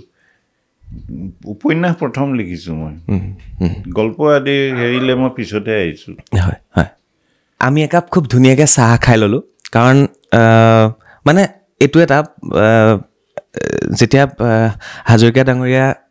মোৰ লগত ব্যস্ত হৈ আছে কাষতে আহি পেলাই পত্নীয়ে সুধিলেহি পানী অকণ খাই লওক চাহ একাপ দিম নেকি কেয়াৰ কিন্তু খুব লয় সেইটো গম পালোঁ কিন্তু মোৰ আটাইতকৈ মানে দুৰ্ভাগ্য নে সৌভাগ্য নাজানো আৰু কেয়াৰ লোৱাৰ কথা কৈ আজিলৈকে মই 700-800 কিতাপ লিখিলোঁ এখনো কিতাপ নাই পঢ়া নপঢ়িলে কিন্তু এটা কথাত মোৰ ভাল লাগিছে কাৰণ নপঢ়াৰ কাৰণে মই সুখী মই বিশেষভাৱে এইকাৰণে যে পত্নীয়ে এখন যদি কিতাপ পঢ়ে আপুনি এইখিনিত এইটো লিখিব লাগিছিলে আপুনি সেইখিনিত সেইটো নিলিখিলে কিয় মোৰ মানে কিতাপৰ 12টাই বাজিলহেঁতেন গতিকে ঈশ্বৰে যি কৰে ভালে কৰে মই সুধিলোঁ মানে খুৰীক যে আপুনি কিতাপ পঢ়িছে নাই এই 700-800 যে কিতাপ লিখিলে তেখেতে কৈছে মই এখনো পঢ়া নাই মানে এয়া আমাৰ চাহ খোৱাৰ মাজৰ কিছু আড্ডা আছিলে মই তাৰ পৰাই কাহিনী আকৌ লৈ যাব বিচাৰিছোঁ আৰু শেষৰ মই 10 মিনিট সময় মই তেখেতক আপোনালোকৰ মাজলৈ লৈ আহিম আৰু তেখেতৰ বিষয়ে জানিবলৈ চেষ্টা কৰিম মই আৰু 3-4টামান প্ৰশ্ন আছে ডাঙৰীয়া মই আৰু এটা প্ৰশ্নলৈ যাব বিচাৰিছোঁ জুলু সেই মহটোৰ কাহিনী আমি সকলোৱে পঢ়িছোঁ সকলোৱে জানে জুলুক লৈ জুবিন গাৰ্গে বোলে চিনেমা বনাব আপোনাৰ লগত কথা বতৰা চলিছে কিন্তু তাৰ আগতে মই কৈ থৈ দিওঁ যে এই জুলুখনৰ ইতিমধ্যেই এবাৰ শ্বুটিং হৈছিল কিন্তু সেইখন ৰিলিজ নহ'লে ডাঙৰ এই কাহিনীটো যদি মোক অকণ বুজাই কয় ভাল লাগিব আৰু জুবিন গাৰ্গে কেনেকুৱা পৰ্যায়ত বৰ্তমান আছে জুলুখন বিপুল বৰুৱা ডাঙৰীয়া হয় তেখেত এজন ভাল প্ৰডিউচাৰ ডিৰেক্টৰ আছিলে তেখেতে মোৰ ওচৰত এদিন আহি জুলুৰ কথা ক'লে জুলুৰ স্ক্ৰিপ্টখন দেখুৱালে ভাল লাগিলে কাহিনী ক'ত শ্বুটিং কৰিব সুধিলোঁ কৈছে কাজিৰঙাতে কৰিম জুলুৰ আটাইতকৈ ভাল খবৰটো আছিলে সেই সময়ত অৰুণ নাথ আছিলে মোৰ যিজন ফৰেষ্ট অফিচাৰ আমাৰ অৰুণ নাথ ডাঙৰীয়া পৰীক্ষিতৰ আৰু বন্ধু যিজন পাৰ্থ জয়ন্ত দাস দুইজন আৰু ববিতা শৰ্মা আছিলে হিৰইন ববিতা শৰ্মা সেই সময়ত এয়া প্ৰায় বহুত বছৰ আগৰ কথা 20-22 বছৰ কিন্তু জুলু শ্বুটিঙো সম্পূৰ্ণ হ'ল বুলি মোক ক'লে এডিটিং চলি আছে বুলি ক'লে তাৰপিছতে হঠাৎ তেখেত ঢুকাই থাকিল পৰিচালক প্ৰডিউচাৰ হয় বিপুল আৰু ঢুকাৰ পিছত জুলুৰ নাম গন্ধেই নাইকিয়া হ'ল তাৰপিছত তাত অভিনয় কৰা আন এজন ব্যক্তি মানে অকল অভিনয় নহয় এই বিপুল বৰুৱাৰ সহযোগী হিচাপে আছিলে বিনয় বৰদলৈ বুলি তেওঁ ক'লে আশা নকৰাই ভাল জুলু আৰু নোলাব মই শুনা মতে যিটো মহ তাত অভিনয় কৰিছিলে মহটো সঁচাকৈ বনৰীয়া মহ আছিল বনৰীয়া নাছিল কিন্তু বৰ হিংস্ৰ আছিল বহুতক বোলে খুন্দিয়াইছিলে বিপুল বৰুৱাই খুচিছিলে কেইবাজনকো আঘাতো কৰিছিলে শ্বুটিঙৰ সময়ত তথাপি যেনে তেনে কাহিনী হেৰিটো শেষ কৰিছিলে এই জয়ন্ত দাসৰ মতে ইমান এটা সফল নাছিলে সেইখিনি কাৰণ এটা ধৰি বান্ধি মহ এটাক তেনেকুৱা কৰা বা প্ৰশিক্ষণপ্ৰাপ্ত মহ এটাৰ দ্বাৰা সেইখিনি আৰু ভাল হ'লহেঁতেন নিশ্চয় গতিকে সেইখন জুলু নোলালগৈ কিন্তু এইবাৰ জুবিন গাৰ্গে যেতিয়াই নতুন চিনেমাৰ কথা কয় জুলুৰ কথা কয় আৰু এটা মহ বোলে আনি তেখেতে অলপ প্ৰশিক্ষণো দিছে উৰা বাতৰি নে সঁচা বাতৰি আজিলৈকে গম নাপালোঁ কিন্তু যদি তেনেকুৱাই হয় তেতিয়াহ'লে জুলু আৰম্ভ কৰিব লাগিছিল এটা মহক প্ৰশিক্ষণ দিবলৈ 3 বছৰ প্ৰয়োজন নাই আপোনাৰ লগত যোগাযোগ হৈছিলে নেকি মোক যোগাযোগ কৰিছিলে যে এইখন আমি শ্বুটিং কৰিম এইবাৰ পৰৱৰ্তী হেৰি তাৰপিছত পৰৱৰ্তী এখনৰ পিছত এখন ওলাই আছে এতিয়া চিকাৰ বুলি এখন কৰিছে ওলাইছে কিন্তু জুলু বাৰু হ'ব বা হৈছিল বা নহ'লগৈ সেইটো পিছৰ কথা কিন্তু ৰঞ্জু হাজৰিকা ডাঙৰীয়াৰ কেইবাটাও গল্পৰ ইতিমধ্যে ছবি হৈছে হয় সেইটো অকণমান মোক কৈ দিয়ক অসমৰ ৰাইজৰ বাবে প্ৰথম মোৰ এই উত্তৰ ফাল্গুনী বুলি যিখন কল্যাণ শৰ্মা প্ৰডিউচাৰ আছিলে আৰু পৰিচালক আছিলে বাহাৰুল ইছলাম আছেনে কোনোবা হিয়ান তাতে প্ৰস্তুতি পৰাশৰ বৰষাৰাণী বিষয়া আৰু নতুনভাৱে তেওঁৰ নামটো মই এতিয়া বৰ্তমান মুখত অহা নাই পাহৰিলোঁ প্ৰথম সেইখনতে আৰম্ভ হৈছিলে সেই কিতাপ সেইখনো বিশেষভাৱে সফল নহ'ল বক্স অফিচত তাৰপিছতে মোৰ আন এখন কিতাপ নৰকৰ ফুল সেই ৰাজেশ ভূঞা আৰু পবিত্ৰ মাৰ্ঘেৰিটাই মিলি মায়া নাম দি পেলাই চাদ্ৰী ভাষাত কৰিছিলে বাগানীয়া ভাষা আৰু সেইখন বিশেষভাৱে সফল হৈছিলে আৰু ভাল হৈছিলে সেই দুখন মোৰ হৈছিলে আৰু এই থিয়েটাৰ বা দূৰদৰ্শন বা এই প্ৰাইভেট চেনেলবিলাকত বহুতখিনি কাহিনী লৈ আপোনাৰ ইমানখিনি গল্প উপন্যাসৰ বহুত হিৰো আছে বহু চৰিত্ৰ আছে এইটো এনেকৈ কৈ দিয়াটো অসম্ভৱ বাৰু মই যদি ডাইৰেক্ট সুধোঁ আপোনাক যে কোনটো চৰিত্ৰ আপোনাৰ নিজৰ প্ৰিয় আপোনাৰ প্ৰত্যেকটো চৰিত্ৰই প্ৰিয় হ'ব কাৰণ আপুনি নিজে সৃষ্টি কৰা সেইসমূহ চৰিত্ৰ তথাপি মই সুধিম আপোনাক মানে কোনটো চৰিত্ৰৰ প্ৰতি আপোনাৰ দুৰ্বলতা কোনখন কথা মই প্ৰথম জীৱনৰ বহুৰূপীৰ পৰা আৰম্ভ কৰোঁ তাত মই যিকেইটা চৰিত্ৰ সৃষ্টি কৰিছিলোঁ বহুৰূপী আৰু চিকাৰত বহুৰূপীৰ পিছতে চিকাৰ লিখিছিলোঁ পবিত্ৰ লহকৰ হয় প্ৰাইভেট ডিটেক্টিভ চৰকাৰী ডিটেক্টিভ দেৱজিৎ ফুকন আৰু অমল কৃষ্ণ এই তিনিটা মোৰ অতি প্ৰিয় চৰিত্ৰ তাৰপিছত পিছলৈ আহিল অৰিন্দম ৰঞ্জিত এইবোৰ সকলোকো মই মানে এৰাব নোৱাৰোঁ মানে ভাল লাগে সেইকেইটা চৰিত্ৰ নিজে সৃষ্টি কৰিছোঁ নিজৰ মনৰে তেওঁলোকক আগবঢ়াই লৈ গৈছোঁ গতিকে স্বাভাৱিকতে ক'বলৈ গ'লে সেই প্ৰথম তিনিটা এতিয়াও বহুতে কয় যে দেৱজিৎ পবিত্ৰ অমল কৃষ্ণ থাকিলে আমাৰ বহুতখিনি ভাল লাগে বা এই নামসমূহ আপুনি ক'ৰ পৰা লৈছিলে যিবিলাক চৰিত্ৰৰ নাম মনৰ পৰা আহে তেনেকুৱা কোনো বিশেষ ব্যক্তিৰ হেৰিত মই হেৰি কৰা নাছিলোঁ বুজিছোঁ ইমানবোৰ চৰিত্ৰক লৈ ঘূৰি ফুৰা জানিবলৈ মন যায় মানে ইমান কাহিনী ইমান চৰিত্ৰ আপোনাৰ নাতিও আছে নাতিক কেতিয়াবা সাধু কথা কয় কওঁ সৰু সৰু শিকাবলৈ চেষ্টা কৰোঁ আজিকালি সেয়া ন মোবাইলৰ যুগ মোবাইল লৈ ধাউতি আৰু পঢ়া শুনাৰ এনেকুৱা আমাৰ দিনত তেতিয়া মানে ইমান ঘৰত কৰিব লগা হেৰি দিয়া নাছিলে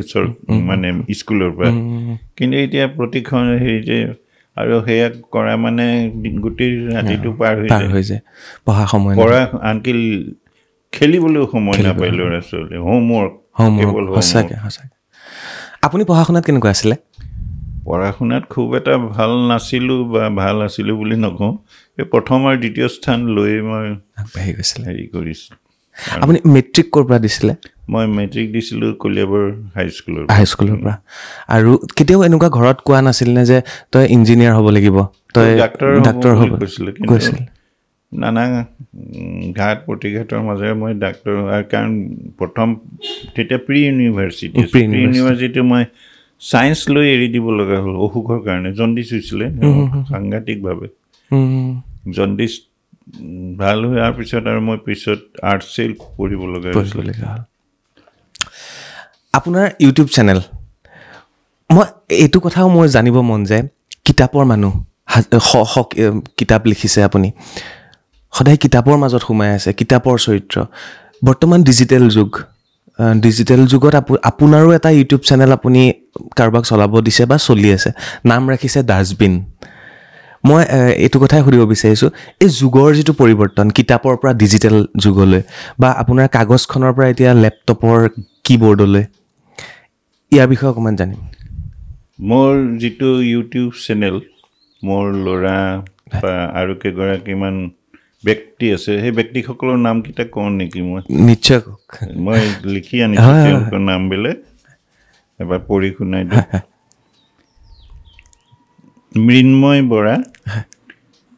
তেওঁ এডিটৰ হয় তাৰপিছত হীৰকজ্যোতি বৰ্মন তেওঁ চাউণ্ডৰ তাৰপিছত সঞ্জীৱনী বৰা তেওঁ কিবা এটা বিষয়ত আছে তাৰপিছত তন্দ্ৰালী আৰু অভিজিত নেৰেটৰ হিচাপে আছে এইসকলক লৈ পেলাই ইউটিউব চেনেলটো গঠন হৈছে নাম দিয়া হৈছে Ranju Hazarika's dustbin of audio' books dustbin শব্দটো আপুনি হয়তো সুধিব পাৰে মই সেইকাৰণে সুধিছোঁ ডাষ্টবিনটো আমি অলপ বেলেগ ধৰণে ব্যৱহাৰ কৰোঁ আপুনি বা কেনেকৈ ব্যৱহাৰ কৰিছে মই যেতিয়া প্ৰথম কিতাপ লিখিছিলোঁ তেতিয়া মই কিতাপ প্ৰকাশ কৰিম বুলি বা এনেকৈ মোৰ হবি আছিলে মই ক্লাছ 7-8 পৰাই কিতাপ লিখা কাৰণ মেট্ৰিক দিয়ে মই বহুৰূপী লিখিছিলোঁ কিতাপ লিখা আৰম্ভ কৰিছিলোঁ সেই কিতাপবোৰ দেউতাই চাহ বাগিচাত চাকৰি কৰিছিলে তেতিয়া সেই চাহ বাগিচাৰ চাহপাত পঠাবলৈ বাহিৰলৈ ৰপ্তানি আমদানি কৰা কাঠৰ বাকচ একোটা আছিল প্লাইউডৰ ডাঙৰ ডাঙৰ সেইবিলাক এটা আমাৰ ঘৰত আছিলে হয়তো মই কিতাপ মই লিখি পেলাই তাতে জমা কৰি থৈছিলোঁ পেলাই দিছিলোঁ Ranju Hazarika's dustbin of stories and novels বুলি নাম লিখি দিছিলোঁ বাহিৰত তেতিয়াই সেই ৰঞ্জু হাজৰিকা ডাষ্টবিনৰ পৰাই বহুত কিতাপ ওলাল বহুৰূপী ওলাল চিকাৰ ওলাল ৰক্তপিপাসু ওলাল সন্ধান ওলাল মায়াজাল ওলাল দুৰন্তৰ এনেকৈ সেইবিলাক বহুত কিতাপ তেতিয়াই জমা হৈছিলে প্ৰায় 20খন আৰু সেই ডাষ্টবিনটো মই এতিয়া জীৱন্ত কৰি ৰাখিবৰ কাৰণে এই নামটো দিলোঁ মানে আপোনাৰ বোধেৰে সেই ডাষ্টবিনত অকল বেয়া বস্তুৱে পৰি নাথাকে ভাল বস্তুও থাকে বিচাৰি উলিয়াব জানিব লাগিব সেইটো ৰহস্য এটা ৰহস্যৰে ভৰা মানুহ ৰহস্যৰে ভৰা কথা ৰহস্যৰে ভৰা চিন্তা আৰু আপোনাৰ এনেকুৱা হৈছেনে যেতিয়া লিখি পেলাই এইটো ভাল লগা নাই কেতিয়াবা এনেকুৱা হৈছিল নে কিবা লিখোঁতে আমনিদায়ক হৈ যায় কেতিয়াবা লিখি তেতিয়া মই দ্বিতীয়খন আধা লিখা কিতাপ আনিলোঁ মই একেলগে 3খনমান আৰম্ভ কৰোঁ জানো এতিয়াও কৰি আছোঁ তেনেকৈ এইখন লিখি আমনিদায়ক মানে কি কেতিয়াবা এনেকুৱা হয় নহয় এই কিতাপখন পঢ়ি ভাল লগা নাই বেলেগে মই সেইটো কৰোঁ তেতিয়া আকৌ নতুন এটা ভাৱ মনলৈ আহে বা আকৌ তাত সোমাই পৰোঁ সেইটো হেৰিত কালি মই আপোনাৰ ইণ্টাৰভিউ ল'বলৈ আহিম বুলি ভাবি মোৰ লগৰ কেইজনমানৰ লগত আমি আড্ডা মাৰি আছিলোঁ আপোনাৰ কথা ওলাল তাত আপোনাৰ লিখাৰ কথা আপোনাৰ কিতাপ পঢ়াৰ কথা কালি এটা বাৰ্থডে পাৰ্টি আছিলে তাতে আমাৰ আড্ডাত মানে আপোনাৰ কথা ওলাল তাৰপিছত মই সুধিলোঁ তেওঁলোকক যে কি জানিব মন যায় কোনোবাই কিবা ক'বলৈ আছে নেকি কওক তেতিয়া এজনে ক'লে যে হোমেন বৰগোহাঁই ডাঙৰীয়াই ক'ৰবাত এখন কিতাপ নে টোকাত আপোনাৰ বিষয়ে লিখি থৈ গৈছিল যে যদি এটা হুলস্থুলীয়া পৰিৱেশত ৰঞ্জু হাজৰিকা ডাঙৰীয়া আছে তেখেতে যদি কিবা এটা লিখিম বুলি ভাবিছে ৰঞ্জু হাজৰিকা ডাঙৰীয়াই সেই হুলস্থুলীয়া পৰিৱেশটোতো লিখিব পাৰে তেখেতৰ সেইটো ক্ষমতা আছে বা তেখেতে সেইটো পাৰে এই কথাষাৰ কি ক'ব একেবাৰে সঁচা কথা মই এটা সময়ত এনেকুৱা আছিলে টিভি চিভি নাবাজিলে বা গান নাবাজিলে মই লিখিব নোৱাৰোঁ তেতিয়া বহুতে মোক প্ৰশ্ন কৰিছিলে যে কি কাৰণত এইটো কৰে তেতিয়া মই ক'লোঁ সেই যে নামঘৰত নাম লগোৱা মানুহে নাম গায় যে নাম গাওঁতে তাল খোল কিয় বজায় এটা মিউজিক লাগিব সংগীত আৰু সেইবিলাক বাহিৰৰ শব্দবিলাকে অসুবিধা সৃষ্টি নকৰে যাতে কাহিনীটো সেই মনটো উৎফুল্লিত হৈ থাকে কাহিনীবিলাকো ভালদৰে গতি কৰে সেইটো কাৰণে মই হোমেন বৰগোহাঁই সেইটো কথা এইটো সঁচা কথা ফণীন্দ্ৰ কুমাৰ দেৱ চৌধুৰীয়ে তেওঁৰ হেৰিটো লিখিছিলে যে ভিৰৰ মাজতো যিজন সাহিত্যিকে লিখিব পাৰে সেইজন হৈছে ৰঞ্জু হাজৰিকা ফণীন্দ্ৰ কুমাৰ দেৱ চৌধুৰীয়ে কৈ ভিৰৰ মাজত লিখিব পৰা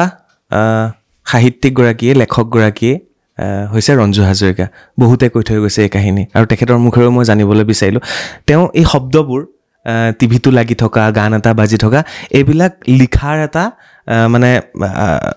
যেনেকৈ গীতত সংগীত হয় ন সংগীত থাকিলে গীত হয় সংগীত তো তেনেকৈ লিখাটো মানে শব্দ লাগে আপোনাক শব্দ লাগে এটা মানে যিটোৱে মনৰ এটা স্বাভাৱিক কাহিনী পঢ়িছিলোঁ গাই গৰু গাখীৰ বেছিকৈ দিয়াবৰ কাৰণে মিউজিক এটা বজাই দিয়ে বোলে বাহিৰত অষ্ট্ৰেলিয়াত মিউজিকটো শুনিলে গাই গৰু গাখীৰ অলপ বেছিকৈ ওলায় জানি মোৰো তেনেকুৱা শব্দ বা কাহিনী অলপ হয় কেতিয়াবা আপুনি এনেকুৱা হৈছেনে মই জানিব মন গৈছে ইমানবোৰ সাহিত্য সৃষ্টিৰ পিছত কেতিয়াবা এনেকুৱা হৈছেনে ক'ৰবাত ৰিপিট হৈছে মোৰ চৰিত্ৰৰ বা কাহিনীৰ বা সংলাপৰ বা এনেকুৱা আপুনি কেতিয়াবা অনুভৱ মনত এতিয়ালৈকে অহা নাই তেনেকুৱা কিন্তু নামৰ ৰিপিট নামৰটো সেইটো অভিয়াছলি হ'ব এইটো নাম মই ভুলতে এজনক দিয়াৰ পিছত সেই নামে বেলেগ এজনকো দিয়া হৈছে তেনেকুৱা ধৰণৰ হৈছে কিন্তু কাহিনী তেনেকুৱা ৰিপিট নহয় এতিয়া মই কিছুমান কাহিনী অৱশ্যে তাহানি আমি যেতিয়া লিখিছিলোঁ মোবাইল টোবাইলৰ ব্যৱহাৰ নাছিলে ডিটেক্টিভবিলাকৰ বা টিভি চিভিও নাছিলে টেলিফোন আছিলে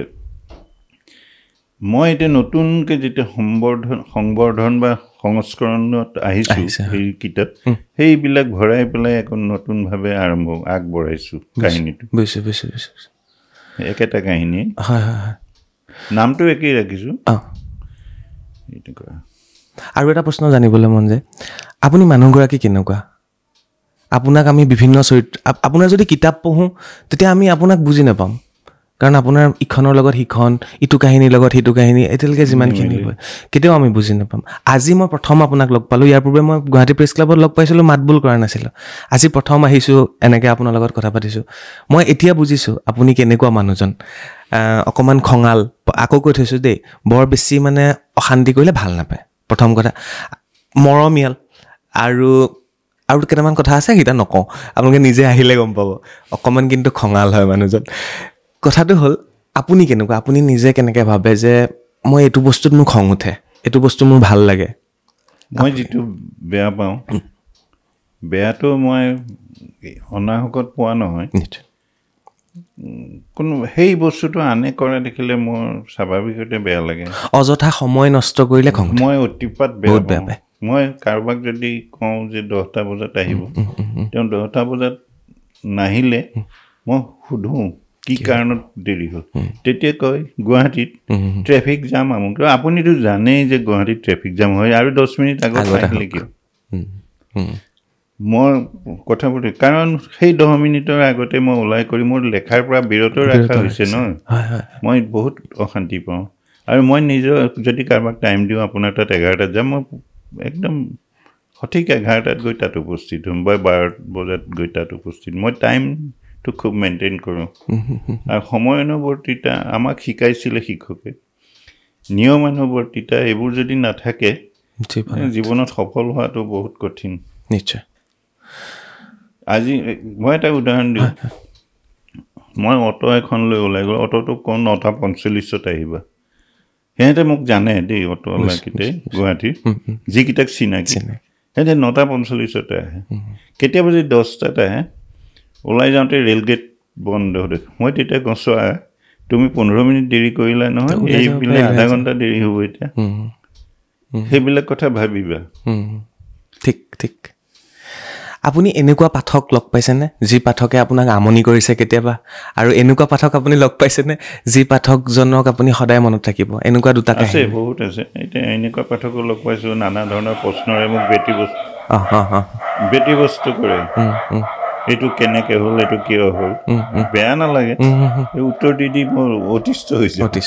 আৰু এনেকুৱা পাঠক আছে ছাৰ আপোনাক লৈ পেলাই আমি আমুক কৰিছোঁ আপোনাৰ নামত এটা লাইব্ৰেৰী কৰিছোঁ পুথিভঁৰাল কৰিছোঁ তাত আপোনাৰে কিতাপ আছে এনে সেইবিলাক ভাল লাগে মোৰ এটা মানে এটা বেলেগ নিজকে এনেকুৱা ভাৱ হয় যে সেইবিলাকেইতো মোক প্ৰেৰণা জীয়াই ৰাখিব আৰু এনেকুৱা পাঠকো পাইছোঁ যি মোলৈ একেবাৰে উপঢৌকন আদি লৈ আহি ক'ব নোৱাৰা হৈ যায় মানে কালি 3গৰাকী মহিলা আহিছিলে এগৰাকী মহিলাইতো কৈছে মই জীৱনতে ভবা নাছিলোঁ আপোনাক এনেকৈ লগ পাম বুলি মই আশাই এৰি দিছিলোঁ কিন্তু আজি এনেকুৱা মনৰ আশা একেবাৰে ক'ব নোৱাৰা হৈ গৈছে মানে ভৰিতে ধৰিব নে হাততে ধৰিব ছাৰ আপুনি আমাৰ কাৰণে মানে দেৱতা স্বৰূপ আপোনাৰ কিতাপে আমাক মানে কিতাপ পঢ়িবলৈ শিকালে আজি ইমানখিনি ডিগ্ৰী লৈছোঁ বা হেৰি কৰিছোঁ কেৱল আপোনাৰ কাৰণে সেইবিলাকে বহুতখিনি মোক ভাল মনৰ শান্তিটো স্বাভাৱিকতা নিশ্চয় এজন লিখকক কি দৰকাৰ বাছ সিমানে পাঠকৰ এইবিলাকে মোৰ কাৰণে ডাঙৰ মানে উপহাৰ এৱাৰ্ড এটা বেলেগে নালাগে একদম সেইখিনি বহুত ডাঙৰ এৱাৰ্ড হয় আপুনি বাগানত যিহেতু সময় পাৰ কৰিছে জন্ম বাগানত হৈছে আপোনাৰ উপন্যাসত বাগানৰ পটভূমি বহুতখিনি আছে কেইবাখনো উপন্যাসত আপুনি বাগানৰ পটভূমি ৰাখিছে বাগানে কেনেধৰণে আপোনাক সেই বাগান যিটো চাহ বাগান সেই পৰিৱেশটো সেই উশাহ ল'ব পৰা যিটো পৰিৱেশ বাগানৰ সেইবিলাকে আপোনাক কেনেধৰণে উদ্বুদ্ধ কৰিছে শান্ত সময়টো অতি মানে নিৰ্জনতাৰ পৰিৱেশ যিটো খুবেই ভাল লাগে লিখা মেলাৰ মানে প্ৰচুৰ সমল আছে তাত যিটো এই মানে গুৱাহাটীৰ কংক্ৰিটত নাই ইয়াত তেজপুৰ বা অন্য চহৰত পোৱা নাযায় কাৰণ গাড়ী মটৰ মানুহৰ মানে ইটোৰ পিছত সিটো অহা হেন সেইবিলাকতো গাঁও বাগানখনত নাই একটা ৰুমত সোমালেও কোনো ধৰণৰ কটুচি আমাৰ খালী প্ৰাকৃতিক পৰিৱেশৰ মাজত এটা মুক্ত বায়ুৰ মাজত এইটো ডাঙৰ কথা বহুত ডাঙৰ কথা মই পঢ়িছোঁ বহুত লেখকে বিদেশৰ লিখিবৰ কাৰণে দ্বীপলৈ গুচি অকলশৰীয়াকৈ থাকে হয় অকলশৰীয়াকৈ থাকে আপোনাৰ দুখন কিতাপ ইংৰাজীলৈ ট্ৰান্সলেট হৈছে এখন বড়ো ভাষালৈ ট্ৰান্সলেট হৈছে বড়ো ভাষালৈ তিনিখন হৈছে অকণমান কৈ দিয়ক ইংৰাজীত প্ৰথম অনুবাদ হৈছে মোৰ প্ৰহৰীখন এখন বন অৰণ্যৰ ওপৰতে জুলুৰ নিচিনা জুলুখনত যেনিবা মহৰ কথা আছিলে প্ৰহৰী এটা হৰিণৰ কথা আছিলে হৰিণ পোৱালি তাত বিশেষকৈ মই ফৰেষ্ট গাৰ্ডসকল বনৰক্ষীসকলৰ জীৱন যাত্ৰা কষ্টকৰ জীৱনৰ ওপৰত বেছি গুৰুত্ব আৰোপ কৰিছিলোঁ সেইখন ডিব্ৰুগড় আকাশবাণীৰ পৰাও পাঠ কৰা হৈছিলে উপন্যাস পাঠৰ এটা অনুষ্ঠান আছিল সেইখন অনুবাদ কৰিছিলে পাপৰি ৰাণী বৰুৱাই গাৰ্ডছ অফ দ্য ফৰেষ্ট বুলি guards of the forest yes আৰু দ্বিতীয়খন জুলু লিপিকা সেনাপতিয়ে কৰিছিলে জুলুখনো ইংৰাজীভাৱে ইংৰাজীটো বজাৰ দখল কৰিব পাৰিছে বুলি শুনিছোঁ আৰু বড়ো ভাষাত তিনিখন হিয়া হিনা প্ৰিয়া তুমি অবিহনে আৰু এখন মন ময়ূৰী এই তিনিখন আছে একদম শেষ পৰ্যায়লৈ আহিলোঁ এতিয়া মেইন ৰহস্যটো মই আজি ফাদিল কৰিব বিচাৰিছোঁ মই গুৱাহাটীৰ পৰা আহি থাকোঁতে সাৰংগদাই ফোন কৰিছিলে সাৰংগদা আমাৰ ঘৰুৱা ঘনিষ্ঠই হয় আপোনাৰ বহুত ইণ্টাৰভিউ চাইছোঁ বা জনা শুনা মতে দুই এজনে কেতিয়াবা সুধিছে কিন্তু ইমানখিনি ভিতৰকৈ সোমোৱা নাছিলে মোক সাৰংগদাই ক'লে যে তুমি জানা নাই যে ৰঞ্জু হাজৰিকা ডাঙৰ এগৰাকী খুব ভাল এষ্ট্ৰলজাৰ মোৰ বিয়াখনো তেওঁ পাতি দিছে এনেকুৱা ধৰণৰ কাহিনী মানে মই আজি আপোনাৰ পৰা 5 মিনিট সময় ল'ম অকল এষ্ট্ৰলজিৰ ওপৰত কেনেকৈ এষ্ট্ৰলজিটো প্ৰথম মই বিৰুদ্ধ আছিলোঁ সম্পূৰ্ণ এষ্ট্ৰলজি মই বিশ্বাস নকৰিছিলোঁ এতিয়া বহুতে কাকতে পত্ৰই এষ্ট্ৰলজি বিপক্ষেও লিখিছে তে ময়ো লিখিম কিন্তু লিখিবলৈ হ'লে এইটো অধ্যয়ন কৰাৰ প্ৰয়োজন অধ্যয়ন কৰিবলৈ মই বিভিন্ন কিতাপ সংগ্ৰহ কৰি পেলাই অধ্যয়ন কৰিলোঁ দেখিলোঁ মোৰ এই সসীম জ্ঞানেৰে জ্যোতিষ বিদ্যাটো ইমান সৰু বা এটা নিৰ্দিষ্ট পৰিধিৰ মাজত নাই অসীম বিভিন্ন তাহানিৰ সেই 18জন ঋষিমুনিৰ বশিষ্ঠ অংগীৰা উলস্ত তাৰপিছত আকৌ বৰামিহিৰ মিহিৰাচাৰ্য এইবিলাক আহিল কটু মই এইসকলে ইমান কষ্ট কৰি যিটো লিখিলে এই ব্ৰহ্মহৃদয় নক্ষত্ৰটো বা কালপুৰ নক্ষত্ৰটো আমাৰ ইয়াৰ পৰা ক'ত আছে কেনেকৈ আছে কিমান দূৰত আছে কেনেকৈ জানিলে আৰু তাত যিবোৰ কথা লিখিছে সেইবিলাক আমি সাধাৰণ মগজৰে ভাঙনি কৰা সম্ভৱেই নহয় পঢ়োঁতে মই এইটোৰ প্ৰতি ধাউতি বাঢ়িল আপ্লুত হ'লোঁ দুই এজনক চাবলৈ আৰম্ভ কৰিলোঁ মিলি যায় কথাবোৰ এইটো হয় সেইটো হয় তেনেকৈ মই জ্যোতিষলৈ আহিলোঁ জ্যোতিষ চৰ্চালৈ আহি এতিয়াও মই গুৱাহাটীত জ্যোতিষ চৰ্চা কৰোঁ বিভিন্নজন আহে কিন্তু মই প্ৰফেশ্যনেল হিচাপে লোৱা নাই মোৰ ঘৰৰ আগত কোনো চাইনবোৰ্ডো নাই মই আজিলৈকে ক'তো প্ৰচাৰো কৰা নাই মই জ্যোতিষী বুলি কিন্তু বস্তু লুকাই নাথাকে নহয় আৰু মোৰ সেইটো এতিয়া জুবিন গাৰ্গ মোৰ প্ৰিয় ভক্ত মানে ক'বলৈ গ'লে এইটোৰ ওপৰত অকল জুবিন গাৰ্গেই নহয় আৰু বহুকেইজন হয়তো তেওঁলোকৰ নাম ক'লে বেয়া পাব আহে মোৰ তাত শিল্পী সাহিত্যিক ডাক্তৰ ইঞ্জিনিয়াৰ আহি মোৰ তাত দেখায় আৰু বিয়া বাৰুৰ ক্ষেত্ৰত বাধা বিপত্তি এতিয়া হয়তো দাদাজনে কি ক'লে নাজানো তেনেকুৱা ধৰণৰ মই বহুত বাধা বিপত্তি দূৰ কৰাইছোঁ এইখিনি কাহিনীও ৰহস্য মানে আৰু এটা কথা মই সেই সময়ৰ বিস্ময় সখী আদিটো মাহেকীয়া ৰাশিফলটো লিখিছিলোঁ সেইখিনি আপুনি লিখিছিলে বুলি গম পোৱা নাছিলোঁ ছদ্মনামত লিখা হৈছিলে হয় মানে জুবিন গাৰ্গৰ জ্যোতিষী ৰঞ্জু হাজৰিকা এইটো চিক্ৰেট আজি গম পালোঁ এইটো ৰহস্য শেষৰ ৰহস্যটো ডাঙৰীয়া মই জানিম এইটো হয়তো ৰেকৰ্ড হ'ব পাৰে দৈনিক বাতৰি কাকত তাত আপোনাৰ উপন্যাস প্ৰকাশ হোৱাটো ইমান বছৰ ধৰি সেই বছৰ অতনু ভূঞা ডাঙৰীয়া তাত অতনু ভূঞা আছিলে সেই সময়ত সেইখন খবৰ অসমীয়া খবৰত লিখা লাগে উপন্যাস লাগে গল্প প্ৰথম আৰম্ভ কৰিছিলে তো শিৱানু বৰাৰ লগত মোৰ তেতিয়া সম্পৰ্ক স্থাপন ৰেজেক আলী আহমেদে ক'লে মোৰ লগত ভাল বন্ধুত্ব আছিল তেখেত ঢুকালে তেওঁ ক'লে যে আপুনি লিখিবই লাগিব মই যে এইটো সম্ভৱেই নহয় দৈনিক এটা পৃষ্ঠা কৈছে নহয় আমি কাকতখনৰ মানে বেক পৃষ্ঠাত শেষ পৃষ্ঠাত আপোনাৰ হাতৰ আখৰ 2 পৃষ্ঠা দিলেই হ'ল মই প্ৰথম আৰম্ভ কৰিছিলোঁ নিষিদ্ধ অভিসাৰ 2003 চনত আৰু এই ক'ভিডলৈকে 17 বছৰ ধৰি কণ্টিনিউ ধাৰাবাহিক এদিনো ক্ষতি নোহোৱাকৈ চলি আহিছিল সেইটো এটা ৰেকৰ্ড হয় তাৰপিছতে বন্ধ কৰিবলৈ বাধ্য হ'লোঁ নানা কাৰণতে 17 বছৰ চলাটো আৰু অসমীয়া বুলিয়ে নহয় কোনো বাতৰি কাকতত তেনেকৈ দৈনিক উপন্যাস আছিলে 17 বছৰ বাপৰে আপুনি কেইবাখনো আলোচনীৰ সম্পাদক আছিল ত্ৰিশূল আছিল ন ত্ৰিশূলত মই প্ৰথম যোগদান কৰিছিলোঁ মই চাহবাগিচাৰ চাকৰি ইস্তফা দি যোৰহাটত তেতিয়া শান্তনু তামুলী আছিলে ত্ৰিশূলত তেখেতে ব্যক্তিগত কাৰণত ত্ৰিশূল এৰাৰ পিছত মই সম্পাদক হ'লোঁ ত্ৰিশূলত চলি থকা অৱস্থাতে মই সেই চাকৰি ইস্তফা দি গুৱাহাটীলৈ আহিলোঁ সেয়াও এক ৰহস্য গুৱাহাটী অহাটো কৈ দিয়ক গুৱাহাটী অহাটো মোৰ তেতিয়া ইস্তফা দি মোৰ মানে ভাল লগা নাছিলে এখন টেলিগ্ৰাম আহিল সেই সময়ত টেলিগ্ৰাম আছিলে মেটাৰ আৰ্জেণ্ট কাম শ্বাৰ্প বৰুৱা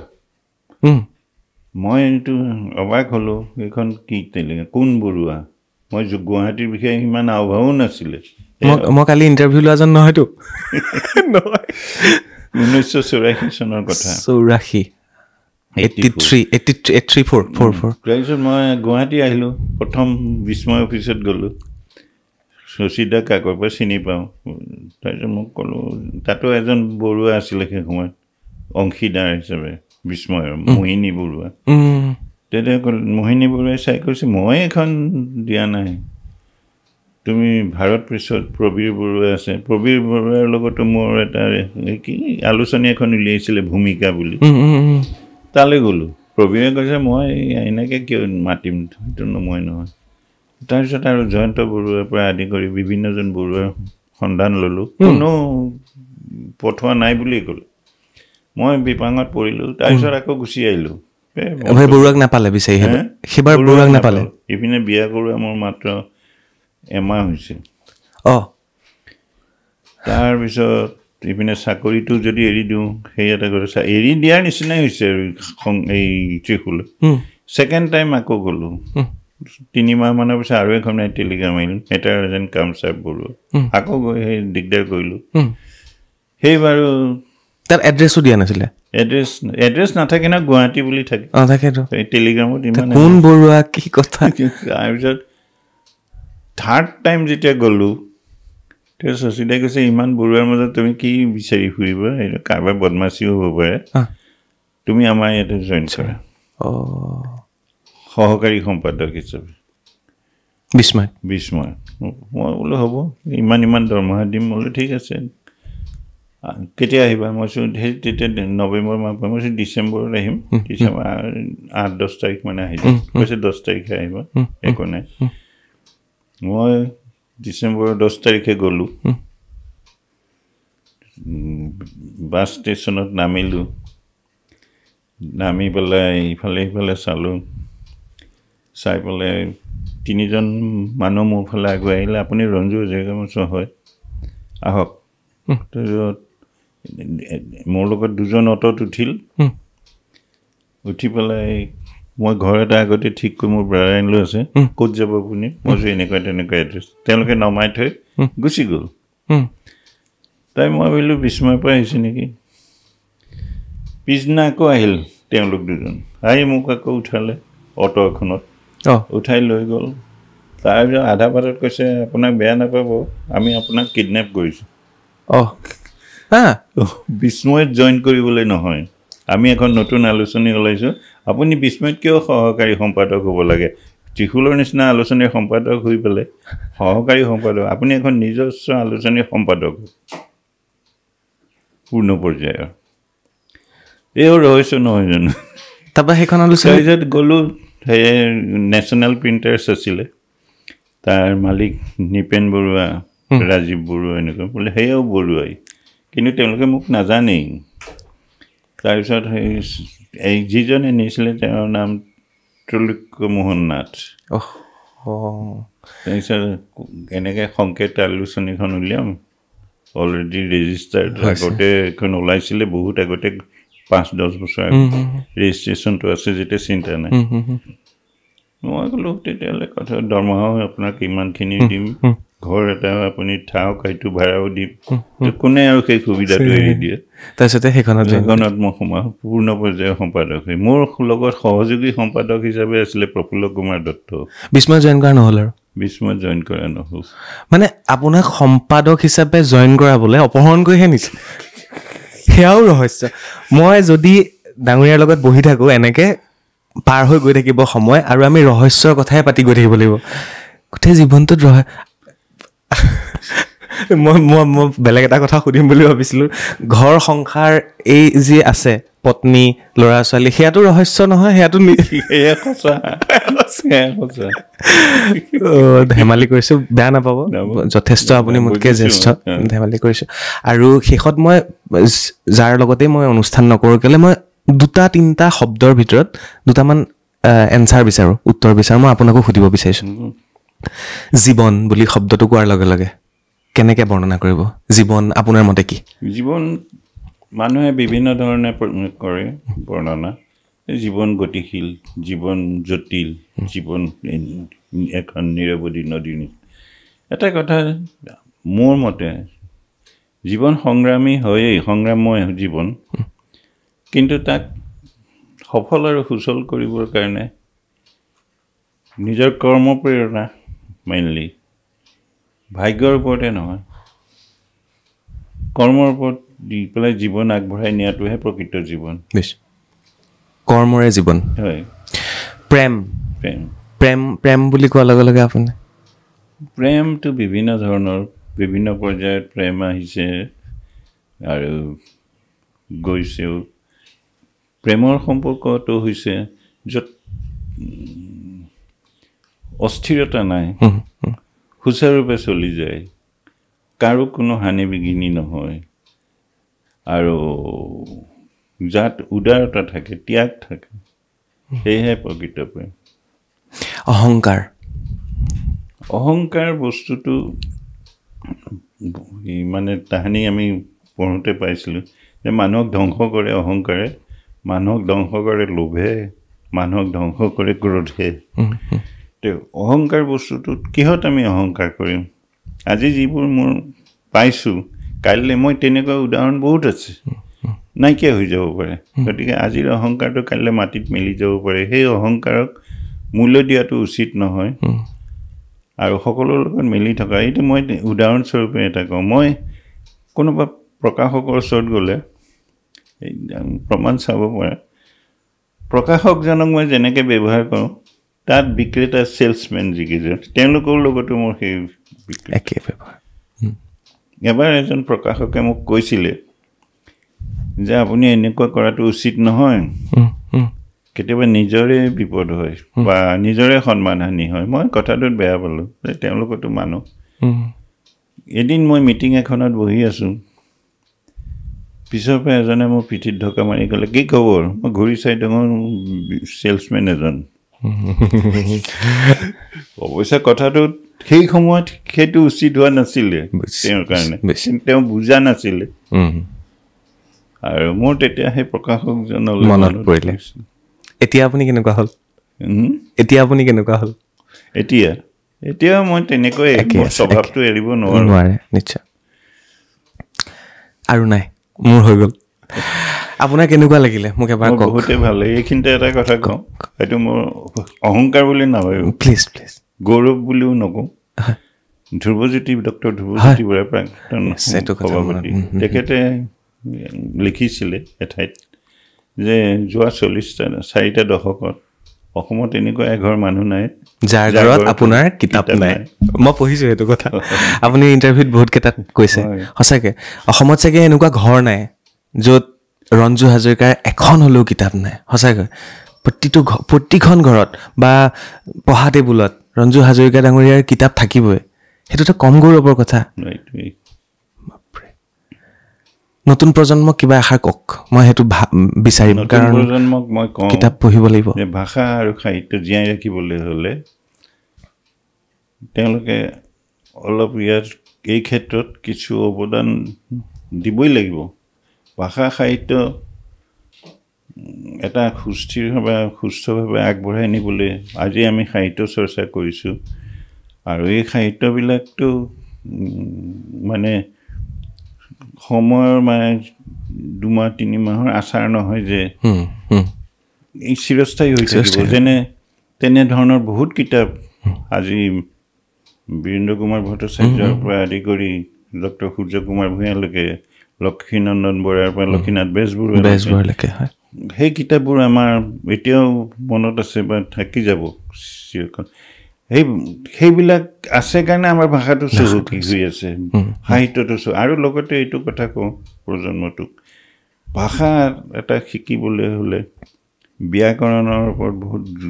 জোৰ দিব আজি ফেচবুকত বহুত ধৰণৰ সাহিত্য নিজে সৃষ্টি কৰি নিজে প্ৰকাশ কৰিছে এই বিভিন্ন বাক্য গাঁথনিত ভুল বা লেখনিত বৈকাৰণিক বহুত ভুল থাকে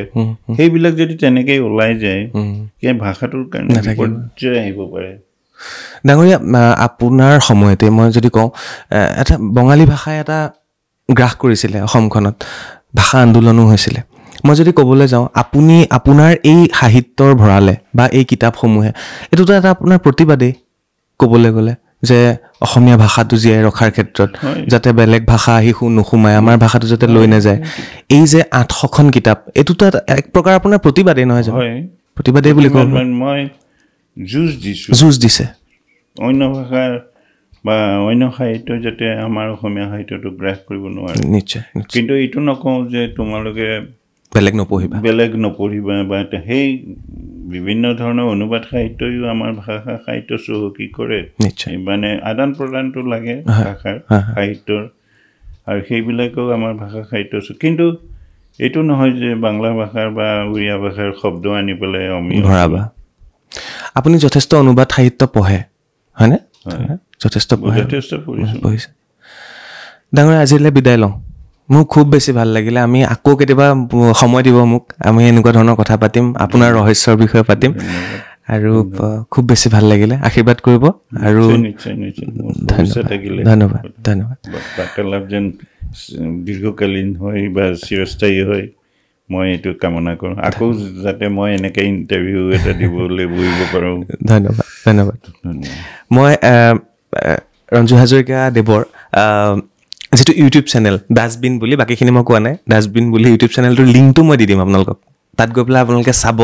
ছাবস্ক্ৰাইব কৰি ৰাখিব তাতনো ডাষ্টবিনত কি পেলায় কেতিয়াবা চাবলৈ মন কৰিব আপোনালোকে আৰু শেষত কওঁ যে তেখেতে কোৱাৰ দৰে অসমৰ প্ৰত্যেক ঘৰ মানুহৰ টেবুলত বা তেওঁলোকৰ আলমিৰাত কিতাপৰ আলমিৰাত ৰঞ্জু হাজৰিকাদেৱৰ কিতাপ এখন নহয় এখন আছে যাৰ ঘৰত নাই আজিয়ে কিনি পেলাই এখন ৰাখক সেইটো আশা কৰিম আৰু ইমান ধুনীয়া এটা ইণ্টাৰভিউৰ বাবে অশেষ ধন্যবাদ জ্ঞাপন কৰিছোঁ আৰু আপোনালোকে শ্বেয়াৰ কৰিবলৈ নাপাহৰিব আজিলৈ বিদায় লৈছোঁ কিন্তু বিদায় লোৱাৰ প্ৰাকক্ষণত 2-3 মিনিটৰ কাৰণে মই তেখেতৰ পত্নীক এখন আসনত বহাব বিচাৰিম দুটামান ৰহস্য আছে জানিবলৈ চেষ্টা কৰিম অনুষ্ঠানটো শেষ কৰিম মই কিন্তু তাৰ প্ৰাকক্ষণত এই ৰহস্যৰে ভৰা ব্যক্তিগৰাকী সাহিত্যিকগৰাকী ৰঞ্জু হাজৰিকা দেৱৰ পত্নী তেখেত আমাৰ লগত আছে প্ৰণীতা হাজৰিকা বাইদেউ নমস্কাৰ মই তেখেতক ডাঙৰীয়া মাতিলোঁ এতিয়া আপোনাক মই কি বুলি সম্বোধন কৰিম খুৰী ডাঙৰীয়া নি খুৰী খুৰাটো যথেষ্ট ৰহস্য মোক ক'লে আপুনি মোক কওক এই ৰহস্য উপৰি আৰু কি ৰহস্য আছে প্ৰথমটো মই এইটো সুধিব বিচাৰিম মানুহ ৰাতি 2টা বজাত শুবলৈ যায় গুৱাহাটীৰ মানুহ আজিকালি তেখেত সেইটো সময়ত উঠে সঁচা 2টা আৰু এতিয়া ইয়াত আহিলে অকণমান দেৰিকৈ উঠে আৰু 3:30 উঠে আৰু ইয়াত আৰু কি খায় কোনটো সময়ত কি খায় তেওঁ উঠে প্ৰথম উঠিতো নিজৰ নিত্যকৰ্মখিনি কৰি পূজা চূজা কৰি মেলি অকণ খোজকাঢ়ি 5টা বজাত আজৰি হয় তেতিয়া তেওঁ ৰুটি এখন আৰু চাহ একাপ লাগিব গৰম গৰম ৰুটি এখন আৰু চাহ একাপ সিমানে তাৰপিছততো আকৌ টাইম টু টাইম মানে আকৌ 7টা বজাত কিবা অকণমান খায় ড্ৰাই ফ্ৰুটছ খায় আকৌ 8টা বজাত চাহ একাপ খায় আকৌ 9টা বজাত ব্ৰেকফাষ্ট কৰে সাধাৰণকৈ আৰু অকণমানকৈ কিবা কমকৈ ঘনাই খায় তাৰপিছত আকৌ 11টা বজাত কিবা ফ্ৰুটছ এটা খাব আকৌ 12টা বজাত একদম 12টাৰ কাটাই 12টা ভাত লাগিব আকৌ অকণমান সময় ৰেষ্ট ল'ব 3টা বজাৰ লগে লগে চাহ একাপ লাগিব 6টা বজাৰ লগে লগে আকৌ সন্ধিয়াৰ অকণমান কিবা লাগিব অকণমান কিবা আৰু সাধাৰণকৈ তাৰপিছত ৰাতি 9টাত নৰয় আৰু মানে ভাত হোৱা মানে ৰুটি এখন খায় নহ'লে মানে হুলস্থুল লগাই দিব নাখাওঁৱে নেকি আজি শুওঁ আৰু হ'ব দিয়া তোমালোকৰতো আৰু দেৰিকৈ শুলেও দেৰিকৈ উঠিবা মইতো উঠিব লাগিব ন সেইকাৰণে তেনেকুৱা টাইপ আৰু তাৰপিছত লগে লগে 9টাত খাব 10টাৰ ভিতৰত শুব 11-12 আৰু উঠে আৰু বিয়াৰ পিছতো তেনেকুৱাই আছিল নে আগৰ পৰাই তেনেকুৱা 2টা বজাত উঠিব আগত মাক আৰু পুতেকৰ মাজত কম্পিটিশ্যন লাগে কোন আগতে উঠিব কোনে শুকান বাথৰুমত গা ধুব মানে সেইটো কম্পিটিশ্যন এদিন মায়ে সদায় আৰু ৰঞ্জুৱে মানে শাহু মাৰ কথা কৈ আছে ৰঞ্জুৱে উঠি সদায় শুকান বাথৰুমত গা ধুব নে আজি মই ধুওঁ বুলি কৈ ৰাতি 12টাতে উঠি গা পা ধুই বাৰান্দাত বহি আছে তাৰপিছত ভাবিছে কি হ'ল আজি ইমান দেৰি হৈছে পোহৰ কিয় হোৱা নাই কোনো এজনী উঠা নাই মোক চাহ অকণ নিদিয়ে তাৰপিছত যেতিয়া চিঞৰ বাখৰ লগালে আমি চব উঠি আহিলোঁ কি হ'ল মা কি হ'ল মই অথনি উঠিলোঁ গোসাঁই সেৱা কৰিলোঁ গা পা ধুই আজৰি চাহ একাপ দিবলৈ তহঁতৰ খবৰ নাই তাৰপিছত এওঁ উঠিলে মোৰ দেৱৰটো উঠিলে চবে কৈছে আৰু তই ভৰিটোতো চাহ কমচে কম কেইটা বাজিছে 1:30 বাজে তই এতিয়া চাহ বিচাৰিলে তোক কোনে চাহ দিব শুই থাকে যা নুশু মই বাঢ়ি বিচনাত আৰু উঠিলোৱে মানে সঁচাকৈ মই জানি ভাল লাগিছে দিয়কচোন শুকান বাথৰুমত কোনে আগতীয়াকৈ গা ধুব সেই লৈ পেলাই ৰঞ্জু হাজৰিকা ডাঙৰীয়া আৰু তেখেতৰ মাতৃৰ মাজত জেদ হয় মানে সেইকাৰণে 2টা বজাত উঠাৰ অভ্যাসটো থাকি গ'ল বা আৰু উলিয়াইছোঁ ৰ'ব তাৰপিছতে হেৰি আপোনালোকৰ প্ৰেম বিবাহ আছিল নে এৰেঞ্জ মেৰেজ আছিল? প্ৰেম। আপুনি তেখেতে মোক অলপ আগতে কৈ গ'ল আপুনি বোলে তেখেতে লিখা 800 কিতাপৰ এখনো পঢ়া নাই? নাই পঢ়া। আগতে পঢ়িছিলোঁ, যেতিয়া বিয়া হোৱা নাছিলে তেতিয়া পঢ়িছিলোঁ, পাণ্ডুলিপিয়ে পঢ়োঁ তেতিয়া। তাৰপিছত দেখিলোঁ এইবিলাকতো ঘৰতে থাকিব আৰু কিনো পঢ়িব লগা আছে। যেতিয়া আজৰি হ'ম, কোনো কাজ কৰ্ম নাথাকিব, তেতিয়া পঢ়িম। থাক এতিয়া। তেওঁ কৈছে, তেওঁ মোক ক'লে ভালেই হৈছে বোলে, নহ'লে বোলে হেৰি তেওঁ লিখি থৈ যোৱাৰ পিছত বোলে কাহিনী চেঞ্জ আপুনি কৰিলেহেঁতেন বোলে, তেনেকৈ কৈছে মোক। পত্নীৰ সকলো অধিকাৰ থাকে ন, কি পিন্ধিব কি নিপিন্ধিব। লাষ্টত যদি ৰঞ্জু হাজৰিকা ডাঙৰীয়াৰ সাহিত্যত গৈ পেলাই আপুনি এইটো নিলিখিব বুলি কৈ গ'লহেঁতেন, ডাঙৰ কথা হ'লহেঁতেন। আজি একাডেমি নাহে সেইটো হ'লে। বাৰু যি কি নহওক, আপোনাৰ অকণমান কৈ দিয়ক, প্ৰেমৰ কথাটো কৈ দিয়ক, কেনেকৈ প্ৰেম হ'ল আপোনালোকৰ? তেখেতে চাপৰি বাগানত চাকৰি কৰিছিল। মোৰ দেউতাৰ চাপৰি বাগানত চাকৰি কৰিছিল, ঢেকীয়াজুলিৰ ওচৰত চাপৰিটি ষ্ট্ৰীট। মোৰ তাতেই, ময়ো তাতেই জন্মও তাতে মোৰ। তাৰপিছত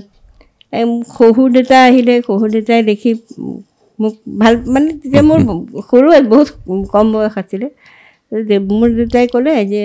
যেতিয়ালৈকে বয়স নহয়, বিয়া দিব পৰা উপযুক্ত বয়স নহয়, তেতিয়ালৈকে মই নিদিওঁ, তেতিয়ালৈকে প্ৰেম কৰি থাক, তেতিয়ালৈকে মই নিদিওঁ। ইন দি মিন টাইম শহুৰ দেউতা ঢুকাই থাকিলে। তাৰপিছত 84ত আমাৰ বিয়া হ'ল আৰু। 84ত। এতিয়া ঘৰত কোন কোন? এতিয়া মোৰ ছোৱালী এজনী, ল'ৰা এটা, জোঁৱাই, বোৱাৰী, নাতি নাতিনী, সকলো সম্পূৰ্ণ ঘৰ।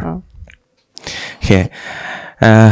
বেছি দীঘলীয়া নকৰোঁ, এইকেইটা কথা জানিলোঁ, আপোনালোককো চিনাকি কৰাই দিলোঁ, আৰু